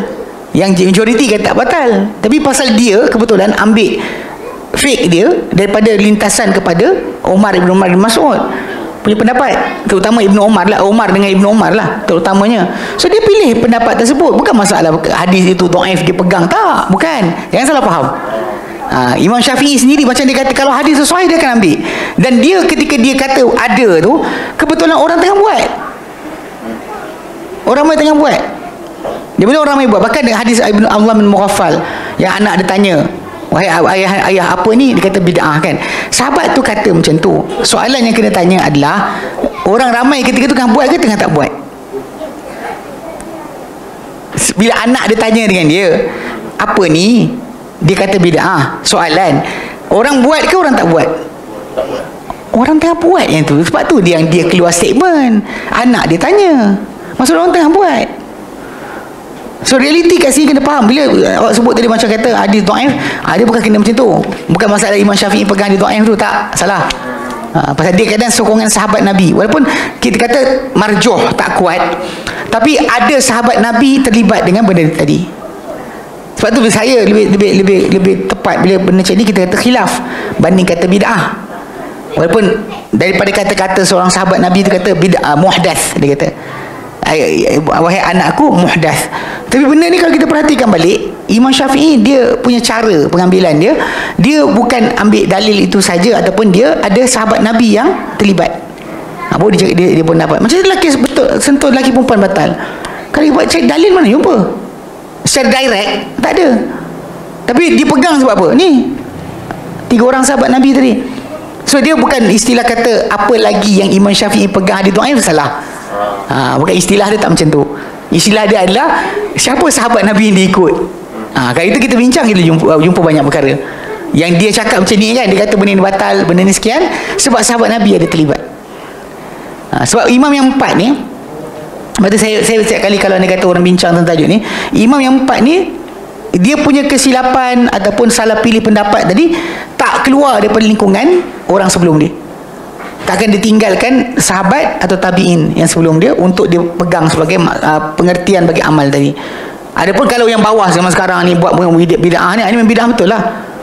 Lepas tu kita kena asingkan mana khilaf, mana bid'ah. Kadang-kadang bila kita sebut semua tu bid'ah, kita lupa sebenarnya benda tadi ada sahabat Nabi kat situ.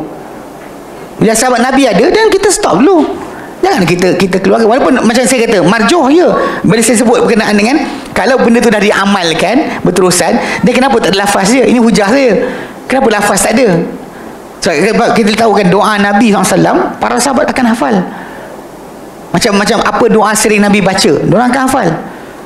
Kalau Nabi tak pernah tinggal, mestilah ada doa dia. Kenapa kita desperate kena ambil kunut witir jadi kunut subuh? Itu hujah kita nak kata benda tu tak menjadi macam tu. Tapi dalam masa sama bila dia kata buat tadi, sebenarnya pasal memang zaman tu ada pendapat daripada para sahabat, beberapa sahabat Nabi SAW, dia kata buat. Macam juga membaca talqin atas kubur. Lepas ditanam mayat, baca talqin atas kubur, ada sahabat Nabi terlibat. Walaupun itu kata marjuh tak kuat. Benda tu kita panggil apa? Menyisihi. Pasal kalau sahabat Nabi ada je kita angkat tangan. Cuma sering benda tak banyak orang tak faham sangat. Sebab kita kata mana ada hadis. Kita lupa sebenarnya dalam memahami hadis tadi kita tengok para sahabat, para tabi'in, kena tengok dekat situ. Bukan kita kata tak ada hadis tak nak buat. Pasal benda tadi tajuk dia adalah sahabat Nabi adalah orang yang menjelaskan balik. Ada hadis yang sahih tapi kita tak boleh buat. Contoh, jamak zuhur, asar, maghrib, isyak. Bukan kerana takut, bukan kerana hujan. Bukan kena takut, bukan kena musafir. Hadis sahih. Kenapa tak buat? Hadis sahih. Ibn Abbas kata Nabi jamak Zuhur dengan Asar, Maghrib dengan Isyak. Bukan kena takut, bukan kena hujan. Bukan kena takut, bukan kena musafir. Ditanya kenapa? Supaya tak menyusahkan umatnya. Buat. Ni kita hari ni insyaAllah jamak Zuhur dengan Asar. Kenapa? Ustaz, berkaitan dengan tu juga. Yep. Untuk para sahabat, kita nak lihat kita nak tengok sahabat tu walaupun minoriti kan pendapat dia. Nak tengok kekuatan tu, kita kena pilih juga sahabat kan. Macam Umar ke, kita boleh ambil dari sahabat yang dia para sahabat yang mengeluarkan fatwa ada 7 orang. Umar, Ibnu Umar, Ibnu Mas'ud, Ibnu Abbas, Ali, Zaid bin Thabit, Aisyah. 7 orang ni yang menjadi rujukan dalam masalah agama. Bahkan bila kita sebut fatwa, ni buka kitab Ma'lam Muwaqqi'in Ibnu Qayyim Al-Jauziyah, diletakkan bila kata fatwa dalam masalah hukum, hakam, halal, haram sebagainya, inilah 7 orang yang dirujuk. Abu Bakar pun tak masuk. Saya sebut sebab 7 orang ni. Sebab apa? Abu Bakar kita zaman dia merintah 2 tahun je. Mana sempat? Dia merintah hanya 2 tahun. Dia sibuk perang dengan orang tak bayar zakat, nabi palsu, orang orang murtad.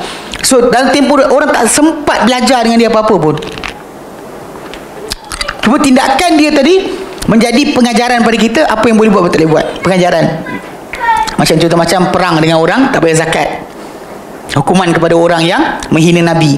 So benda tersebut kita dapat kat situ guideline tentang perkara yang mungkin zaman Nabi tak buat, zaman dia terpaksa buat. Itu dalam pentadbiran, pengurusan sebagainya. Bi Umar lepas Abu Bakar mati, dia hidup 10 tahun. 13 sampai 23. So, orang banyak tanya dia soalan, diterangkan hukum dan sebagainya. Macam tu juga Ali, Ibnu Abbas, Aisyah. So bila diorang ni menjadi rujukan, memang kita kata inilah, kalau kata sahabat sahaja terus kita buat tak boleh.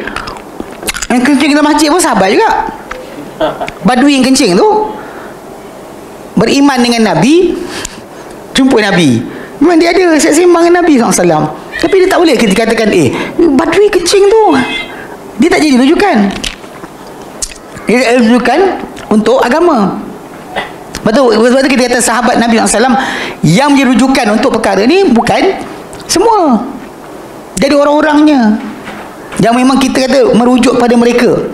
Ada separuh tu dirujuk dalam bab tafsir, ada rujuk dalam masalah fiqh, ada rujuk dalam masalah apa halal haram. Semua sekali tu para sahabat Nabi tu dia dirujuk mereka. Tapi yang mana yang dirujuk tadi, terutama as-sabiqun al-awwalun, yang mula-mula awal masuk Islam. Yang tu yang awal yang menjadi tumpuan kita. Ada membadui dan sebagainya, macam geng-geng apa ahli bid'ah yang suka minta kubur. Dia kata Osman bin Hanif, dia sebut nama seorang sahabat tu, kisah yang dipercanggahkan kesahihannya, itu dia pegang untuk pergi kubur, minta dengan orang kubur. Kenapa dia tak pegang Khulafa Rashidun? Abu Bakar tak minta ke kubur Nabi, Umar tak minta ke kubur Nabi. So maksud dia, kalau kita faham kat situ, nama sahabat saja kita tengok dia punya kedudukan juga di kalangan mereka. Kalau tidak, nanti kan semua benda yang dibuat oleh sahabat memang sahabat lah. Tapi soalan sahabat tadi, apa ranking dia?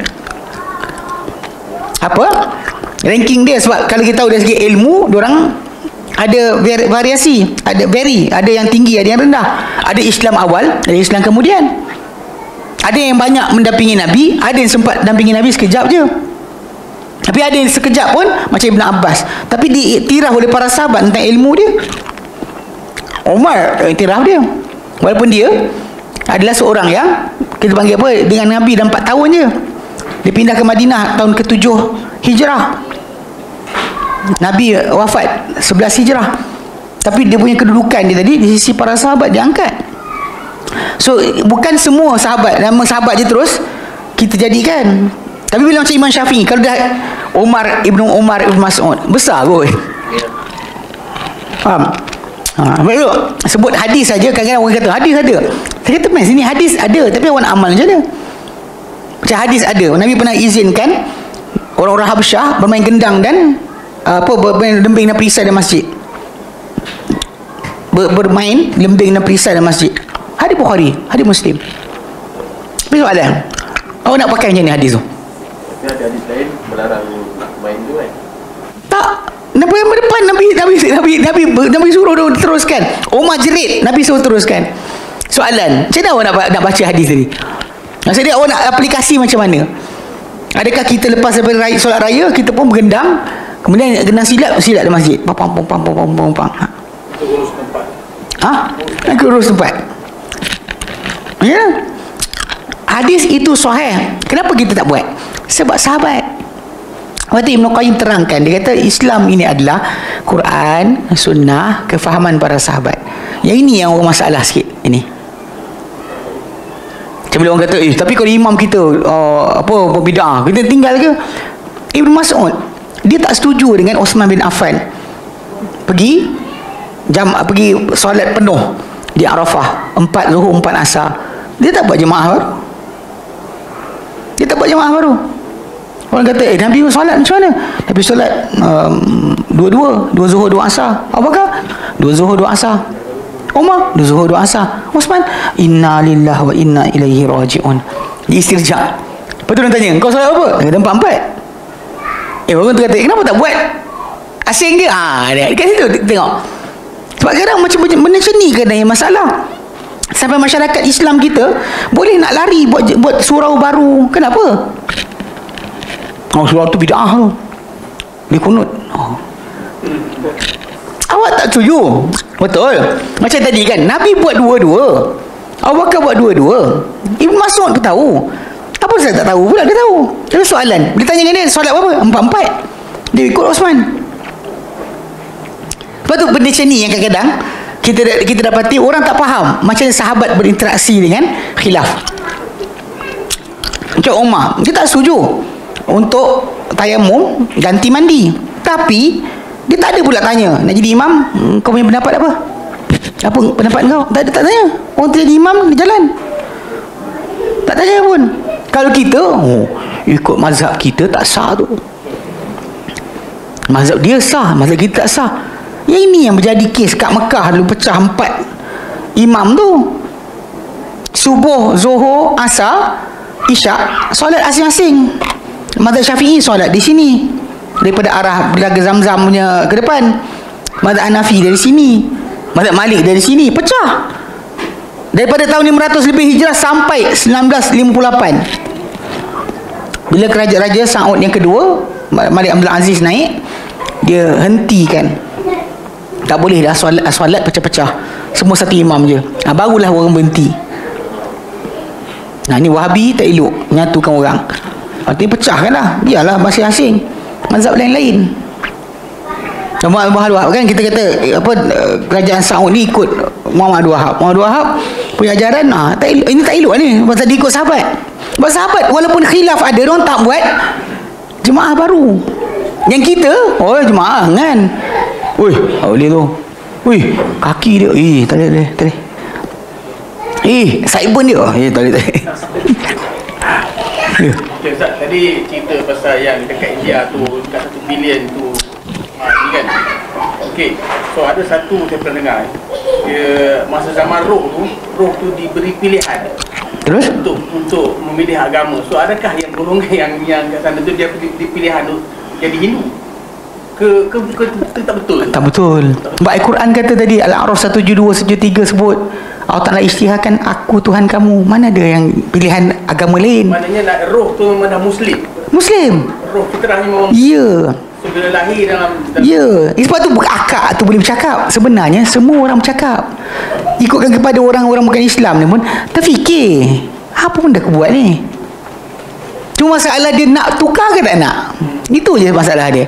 Akak tu jawab, cakap pada bapak dia, anak Sami kot, bukan anak ustaz. Kalau anak ustaz berdua kat Sami barulah kita pandai anak ustaz jawab. Tak, dia anak Sami. Maksud dia tengok benda tu, dia cakap dengan bapak dia, bapak buat Tuhan, bapak masukkan nyawa dan Tuhan. Kenapa bapak sembah Tuhan? Bapak lagi baik dari Tuhan. Itulah fitrah. Fitrah, itu fitrah. Macam saya kata lihat, terima Tuhan masuk jamban pun kita terima. Macam ni lah, macam ni contoh ini kan ya. Ini fitrah okay. Kalau mentol ni, saya kata bang, mentol yang kita kepala kita ni kan, dibuat oleh tukang kasut dekat Kota Damansara. Orang terima? Pakcik tu baik, hafal Quran, Bukhari Muslim. Dia apa tu? Sebab tak boleh. Sebab ini Allah Ta'ala jadikan dalam diri kita fitrah. Setiap makhluk dengan Khalik, dia mesti ada relate. Kalau anda kata kita tengok macam ni, tak nampak. Jadi macam mana yang kasih sayang? Kita ada kasih sayang, kita ada marah. Matahari ada tak kasih sayang? Angin? Jadi bila tak ada, macam mana kita nak kata itu Tuhan kita? Ini yang fitrah tak jadikan. Kita faham, kita renung balik, faham ini bukan, ini bukan, ini bukan. Yang tu bila kata macam masalah yang berkata diberi pilihan, tak ada dalam Islam macam tu. Tak ada dalam Islam sebarang rekod sedemikian. Bahkan semua dilahirkan di atas fitrah. Ini Islam. Maka mak bapak adalah Yahudi kan dia, Majusi kan dia, Nasrani kan dia. Bukannya sebabkan pilihan alam roh. Sebab kita balik pada asal, lepas Allah berikan, Allah tak zalim, jadikan beri kita benda berkenaan tanpa sebab. Tapi masalahnya dia macam tadi Sami tu, anak dia tanya, lepas tu dia buat apa? Dia jawab apa? Dia jangan tanya lagi. Dia marah, jangan tanya lagi. Ya apa? Itu realiti yang sebenar. Realiti masalah asas dia orang sendiri pun deny, tak nak ikut. Itu je. Bukan sebab kerana kebenaran. Jadi masalah macam kata pilihan diberi pada semua roh, tak ada. Quran punya rekod, Allah Ta'ala istihar pada kita, bukankah aku Tuhan kalian? Dia tak bagi option nak jadi apa. Bukankah aku Tuhan kalian? Semua kata qalu bala syahidna. Semua kata kami bersaksi. Bahkan kami bersaksi. Ini benda yang kita faham. Sebab saya kata bila orang tanya apa fitrah tadi kan, saya kata letakkan benda-benda macam ni. Kita punya fitrah akan tahu ini bukan Tuhan, kita akan reject. Automatik kita tengok, mana boleh Tuhan beri jamban, mana boleh Tuhan ada dua, mana boleh kita akan macam tu lah. Macam saya kata, bila tengok mental ni, kita terus dalam kepala kita, yang buat dia mesti tahu electrical, mesti tahu chemistry. Sebab ada gas dalam tu nak tak apa, kena ada elektronik, kena ada sekian. Bila kita sebut yang buat mental ni adalah pelajar daripada Universiti Teknologi Jerman, terus kita senyum. Setuju? Kita setuju. Kita yang buat tu tadi ustaz daripada Pondok Pasir Tumbuh, kita macam tapi kalau kita sebut ustaz ni belajar dekat Jerman, belajar terus jadi hilang. Kita boleh. Sebab dia ada tally. Allah Ta'ala bagi pada kita yang kita faham. Cuma masalah nak faham ke tidak. Selama ni macam kita pernah sebut tu kan, selama ni ahli sains dia kaji. Last kali tuan keluar kan dah tahun 2017, bulan 9 2017, tuan keluarkan statement. Tuan je boleh tengok cari. Statement dia berbunyi, the universe should not really exist. Alam semesta tak patut wujud.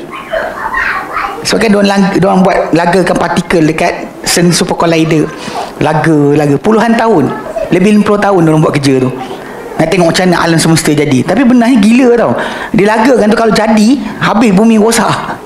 Tapi diorang buat kan, lepas 50 tahun diorang kata dunia tak boleh jadi, tak boleh jadi sendiri kan, tak patut wujud. So dia lagakan semua hancur. Lepas tu dunia ni dengan the first particle tu jadi benda, jadi nyawa, jadi sistem hidup, jadi benda-benda yang menakjubkan ke alam ni. Mana mungkin jadi sendiri? Ini fitrah yang kita Allah jadikan dalam diri kita. Kita nampak. Lepas tu Allah kita tengok, kamu tengok tak ini, kamu tengok tak ini, kamu tengok tak ini. Sebab Allah bagi suruh kita tengok. Sebab kita akan faham, ini tak boleh jadi daripada ini, tak boleh jadi daripada ini, dan kita akan tahu siapa Tuhan kita. Kita deny yang lain. Betul. Sebab tu dia mula dengan apa? La ilaha dulu. Tiada ilah, tiada sembahan. Sebab tak ada siapa boleh buat. Kita nafikan habis. Lepas tu hanya Allah saja yang boleh buat. Apa betul? Jadi itu realiti yang kalau kita faham masalah ni lah. Bukan macam 1 bilion tu. Saya kata bukan nak ejek, tapi realiti. Dia tanya saya kata takkan Tuhan buat lawak. God making jokes, dia kata. 1 billion people dekat India, dia kata lahir-lahir nampak berhala. Lepas tu kita kata dia masuk Islam. How can? Jika yang tu. Terus bagi dia cerita kakak tadi. Kakak ni faham masakan dekat India 1 billion seorang tak faham. 1 billion seorang tak faham. Tak faham. Kan macam nak fikir je terus tak faham. Mana ada? Faham tapi dia tolak. Ya, betul. Dia deny. Dia deny. Okey? Kau duduk jauh, kau cakap suara perlahan. Bagi kau tu. Kuat sikit suara.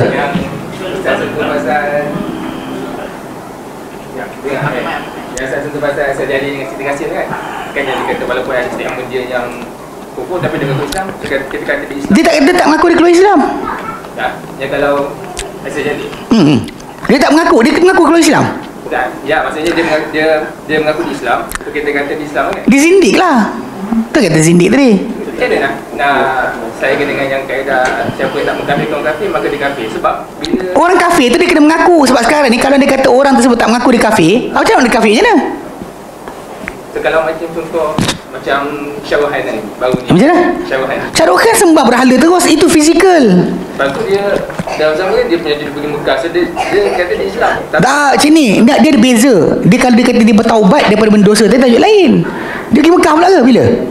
baru-baru ni Pergi Mekah. Lepas sembah berhala, dia pergi Mekah. dia pergi Mekah semua. Dia pergi Mekah pun sembah berhala. Jahanam lah. Kata dia pergi Mekah balik. Tak ada. Dia beza. Benda macam ni. Words. Kata-kata yang boleh faham dengan A atau B. Dengan tindakan lain. Tindakan lain. Sebab sembahan yang tahu merayu, wahai Tuhan, minta pada berhala, itu dah nampak jelas. Tapi realiti daripada sudut asal, pada tujuan dia, orang tu tak mengaku dia keluar Islam, memang dia zindik lah. Itu yang ulama kata zindik. The word is zindik. Kita sendiri nak keluarkan dia tak boleh. Tak ada kuasa. Kita kena panggil dia sembang depan sebagainya. Dia kata ya saya tak keluar Islam. Dan tak apalah. Macam pengikut Kahakan Zau. Dia kata dan saya bersaksi. Dia kata Abdul Kahar Ahmad adalah utusan Tuhan. Kafir lah. Menafikan Muhammad, mengiyakan Kahar. Kafir. Dia benar ada beza. Masalah tadi macam orang buat benda kufur yang double meaning. Faham tak? Dia kata takkanlah bodoh sangat nak percaya ini, takkanlah bodoh. Pasal dia kata saya menafikan kisah ni. Saya tak setuju kisah ni betul. Saya tak setuju kisah ni betul. Dia tengok benda tu dia tak setuju tu apa? Kita katakan setuju kisah tu sebelum daripada dia bukan dalam masalah tajuk kewajipan Islam. Kisah-kisah yang datang, contoh kata ketika sebelum Nabi dapat wahyu. Apa tentang Nabi? Benda tersebut grey area. Maksud dia kisah apa benda batu dah bagi salam kat Nabi, dia tak percaya. Benda tak ni lagi. Tapi kalau dia kata tak setuju apa Islam, dia tak setuju solat, kafir. Walaupun solat tadi establish dia punya cara ataupun bentuk dia dengan hadis, tapi dia terkeluar Islam. Lepas tu dia kena tanya soalan, maksud yang geng apa? Budak bin Azhar, yang tu, yang budak bongok tu. Okey. Ibnu Azhar bin Azhar. Dia kata saya, dia kata apa? Saya tak percaya, saya belum percaya dengan hadis. Jadi saya keluar agama ke tidak? Dia kata. Saya kata apa yang awak tak percaya? Dia kata soalan balik, apa tak percaya? Awak tak percaya apa? Kalau dia kata tak percaya solat, kan keluar Islam. Jadi ada benda establish dengan hadis, tapi dah jadi ijma'. Tak boleh kita langgar. Ada benda yang establish dengan hadis, tapi benda tersebut masih lagi ada 2-3 hadis yang berbeza. Tajuk lain. Dia kata saya geni sikit lah hadis ni. Macam kes hadis berkenaan dengan Aisyah kahwin umur berapa. Dia macam tak setuju. Tak ada hal lagi. Tapi kalau dia kata tentang solat, tak boleh. Tentang puasa, tak boleh. Dia pasal basic dia adalah, saya tanya balik, apa yang awak tak percaya? Apa benda awak tak percaya? Awak masih belum percaya, awak cakap apa? Jadi kita tahu. Tuan Syahrukhan, dia memang dari dulu lagi dia rasakan bahawa Tuhan tak suruh dia buat kerja macam ni. Dia anggap diri dia boleh sembah apa saja. Orang kita pun gatal juga tengok video filem dia. Dia berlakon-lakon perempuan-perempuan, Syahrukhan kan kafir dia kot. Dia punya segi perbuatan dia kufur. Awak sokong buat apa? Boykot lah. Kalau tu beria. Ada tu benda dia boykot. Dah sekali. IKEA Sweden kan. Yang beli IKEA, jangan sekian. Syahrukhan boykot lah. Isytiharkanlah semestinya. Tak ada pula daripada parti politik ke sekian ke, kita boykot movie Syahrukhan. Jangan tengok, memang tak elok pun tengok. Memang tak elok pun. Tengok dia buka perut. Mana halal akak tengok. Shh, buka perut. Aduh, mana halal. Daripada pertama tak halal pun. Lepas tu pergi boykot, pergi tahu wayang tengok lagi apa. Jadi masalah tadi tu kalimah zindik itu timbul sebab kita tak tahu lagi kondisi dia sebagainya atau besar macam mana. Pasal bukan kita membolehkan tak kafirkan yang kafir tadi.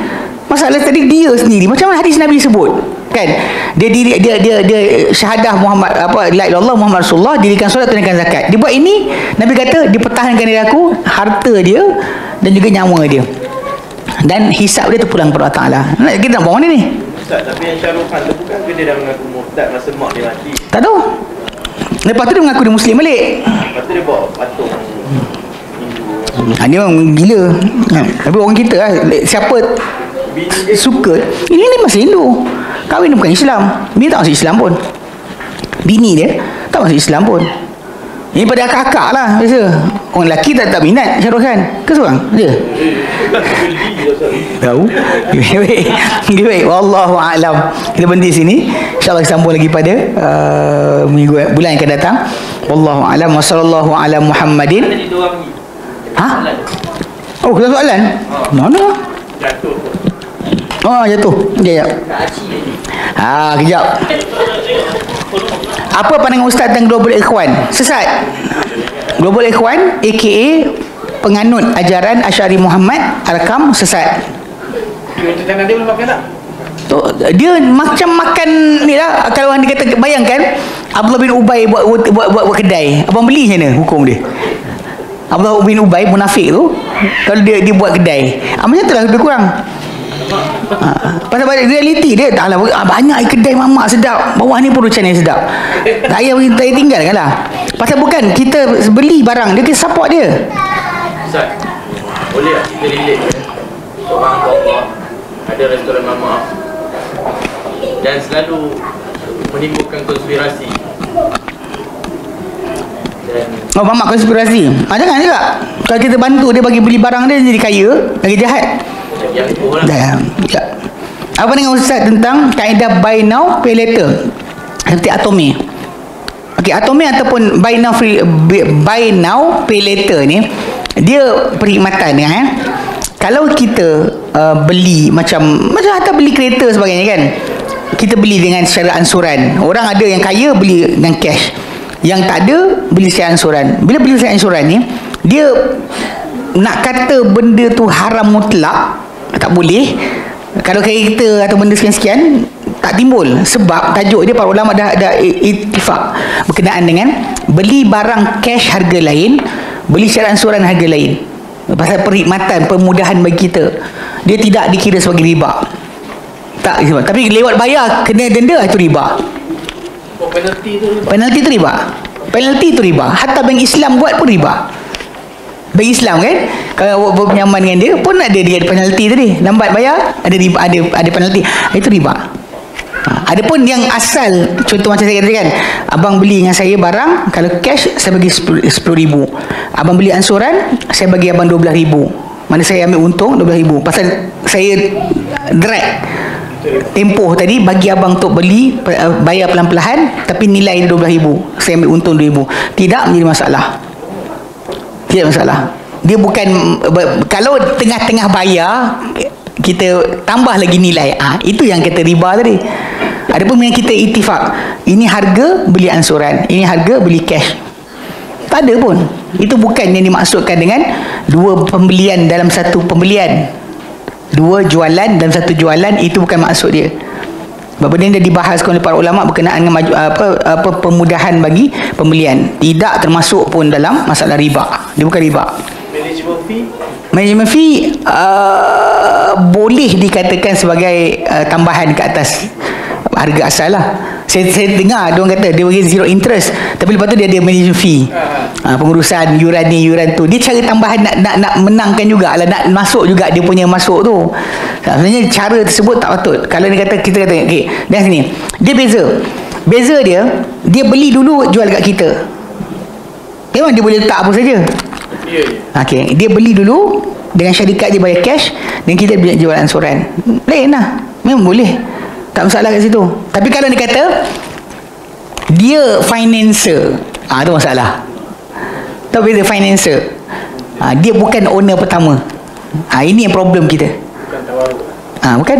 Dia sedia ambil, dia beli, dia jual kat kita. Walaupun realiti dia memang macam tu. Bila kita kata macam Atomic ataupun Shopee ke Aeon Ion Credit ke, dia akan beli dulu pada orang sebut, baru jual kat kita. Cuma dalam nama barang, nama dia tak ada. Dekat situ yang para ulama kata benda tu adalah satu cara lari tajuk lah sebenarnya. Pasal masalah dia tak jadi owner pertama. Adakah benda tu dia jadi macam lari daripada hari tak perluan? Lebih kurang sebenarnya. Tapi kita masalah tu kedua pula, kita ada apa? Peraturan bank negara. Bank negara peraturan, bank-bank komersial ataupun perkhidmatan-perkhidmatan macam ni, diorang tak boleh miliki barang. Dia tak boleh miliki barang. Macam rumah tak boleh miliki rumah, kereta tak boleh miliki kereta. So tak boleh nama dia duduk nombor satu. Tapi dekat bawah tu dia tulis hak tuntutan. Dia terpaksa buat macam tu. Sebab benda ni ada timbul tajuk waktu dekat kalau pergi dekat Sungai Petani, keluar dekat tol dekat Sungai Petani tu, pergi arah Tanjung Dawai. Nanti sebelah kiri jalan tu dipanggil Tanah Ceti. Tanah Ceti ni satu masa dulu ceti-ceti yang datang ke Malaysia, diorang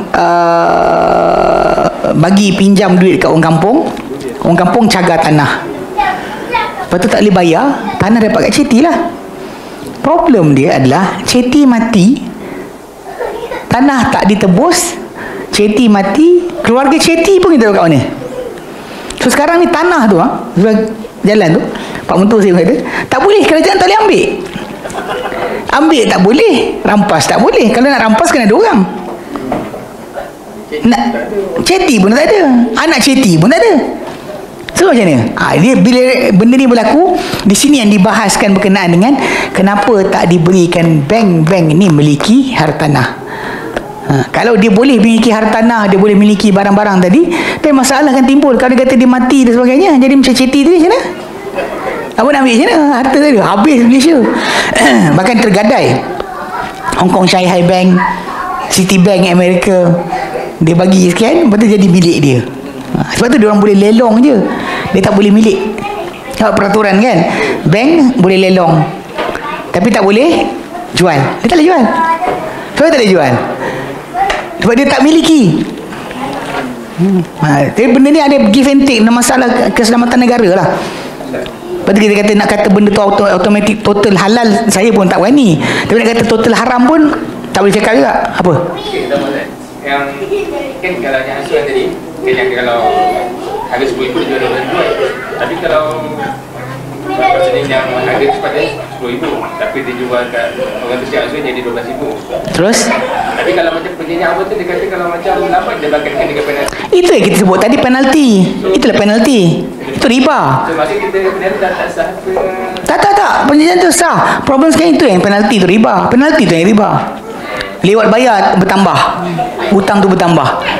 Lewat bayar bertambah, lewat bayar bertambah. Itu riba. Faham? Dia panggil riba nasiah. Lambat bayar, tambah nilai. Lambat bayar, tambah nilai. Kalau perjanjian memang dia dah cakap macam tu, kita mesti boleh boleh apa?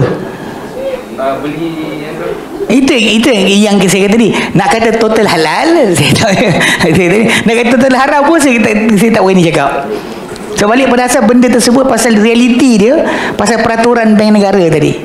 Kalau dia kata benda tersebut tak ada dalam peraturan tadi, memang lama dah semua jadi settle.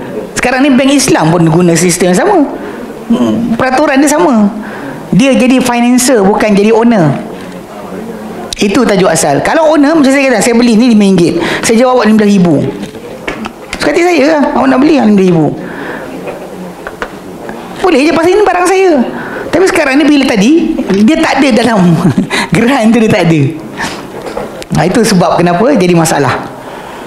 Tapi benda tadi macam saya kata, saya beritahu juga alasan kenapa bank negara tak bagi pemilikan pada bank-bank ni, ada sebab. Jangan nanti timbul lagi tanah ceti tadi. Yang ceti mati, kerajaan Malaysia pun tak ambil tanah tadi. Kerajaan Malaysia tak ambil. Sebab tanah tadi milik ceti, dia dah ambil secara ni kan, secara pinjaman tadi, gadaian dapat. Sekarang ceti mati, wakil ceti pun tak ada, nak ambil macam mana? Ikut undang-undang tak boleh. Nak rampas automatik tak boleh. Kita tahu tanah tu ada milik orang. Jumpa dengan pakcik kampung tak boleh bagi kita. Saya dah gadai dekat ceti tadi. Ceti tak ada. Saya nak ambil kat siapa? Tak boleh. Tanah tu gitu, tapi ya. Ulang balik, tanah ceti dia panggil. Kat Kedah banyak kes ni. Kedah, Pulau Pinang sebagainya. Jadi benda tersebut yang macam peraturan yang kata bank tak boleh jadi pemilik pertama sebagainya kan, tak boleh memiliki hartanah, aset. Sebab tu dia boleh jadi financer tapi tak jadi owner. Kalau jadi owner, dan kes tadi boleh berulang. Bahkan kita punya kat tu, Malaysia ni boleh tergadai pada Hong Kong, boleh tergadai pada mana-mana bank lah, bank luar negara. Kalau kata Citibank, katakan perumahan Eco Grande tu kan, semua Citibank kata okey, pinjaman dengan dia, katakan semua tak boleh bayar, habis lah. Itu masalah sebenar. Bank punya, kalau bank Malaysia kita faham lagi, bank US jadi macam kes dulu Sam Darby sebagainya, ladang tu milik orang luar. Benda ni banyak dia punya sudut, kena faham kan. Dia bukan automatik. Kadang orang kita macam tak boleh sekian-sekian, belilah cash. Dia sebut cakap itu, dia lupa sebenarnya masalah orang punya kehidupan. Dia kata kalau tu duduk je lah, tu salah beli rumah, tu salah beli kereta, tu salah beli sekian. Ikutlah macam zaman Nabi. Dia cakap macam tu. Ni realiti, saya perhatikan banyak orang cakap macam tu. Dia kadang-kadang yang ustaz cakap macam ni, dia orang tanggung, boleh cakap lah. Ada orang kaya tanggung dia, belikan. Ustaz nak apa? Ambil kereta. Ustaz nak apa? Boleh cakap. Rumah dia tinggal pun ada orang beli kan, boleh lah. Dia kata benda yang selain dia tu tak boleh lah, masalah lah. Orang yang tak ada tu dia tak cakap macam tu. Pasal benda tadi, masalah realiti dia, benda tu dalam negara kita, pemilikan hartanah bagi, contohnya kan, bagi rakyat Malaysia Muslim penting. Bukan kata dia tak miliki oleh Muslim, dimiliki oleh kafir. Benda tu akan itu masalah dia. Okay? Nak beli rumah, dah kahwin belum? Tak kahwin. Wallahu a'lam. Wa sallallahu ala Muhammadin wa sallam, alhamdulillah rabbil alamin. Subhanakallahumma bihamdika asyhadu an la ilaha illa anta astaghfiruka wa atubu ilaik. Assalamualaikum warahmatullahi wabarakatuh. Azal senyum.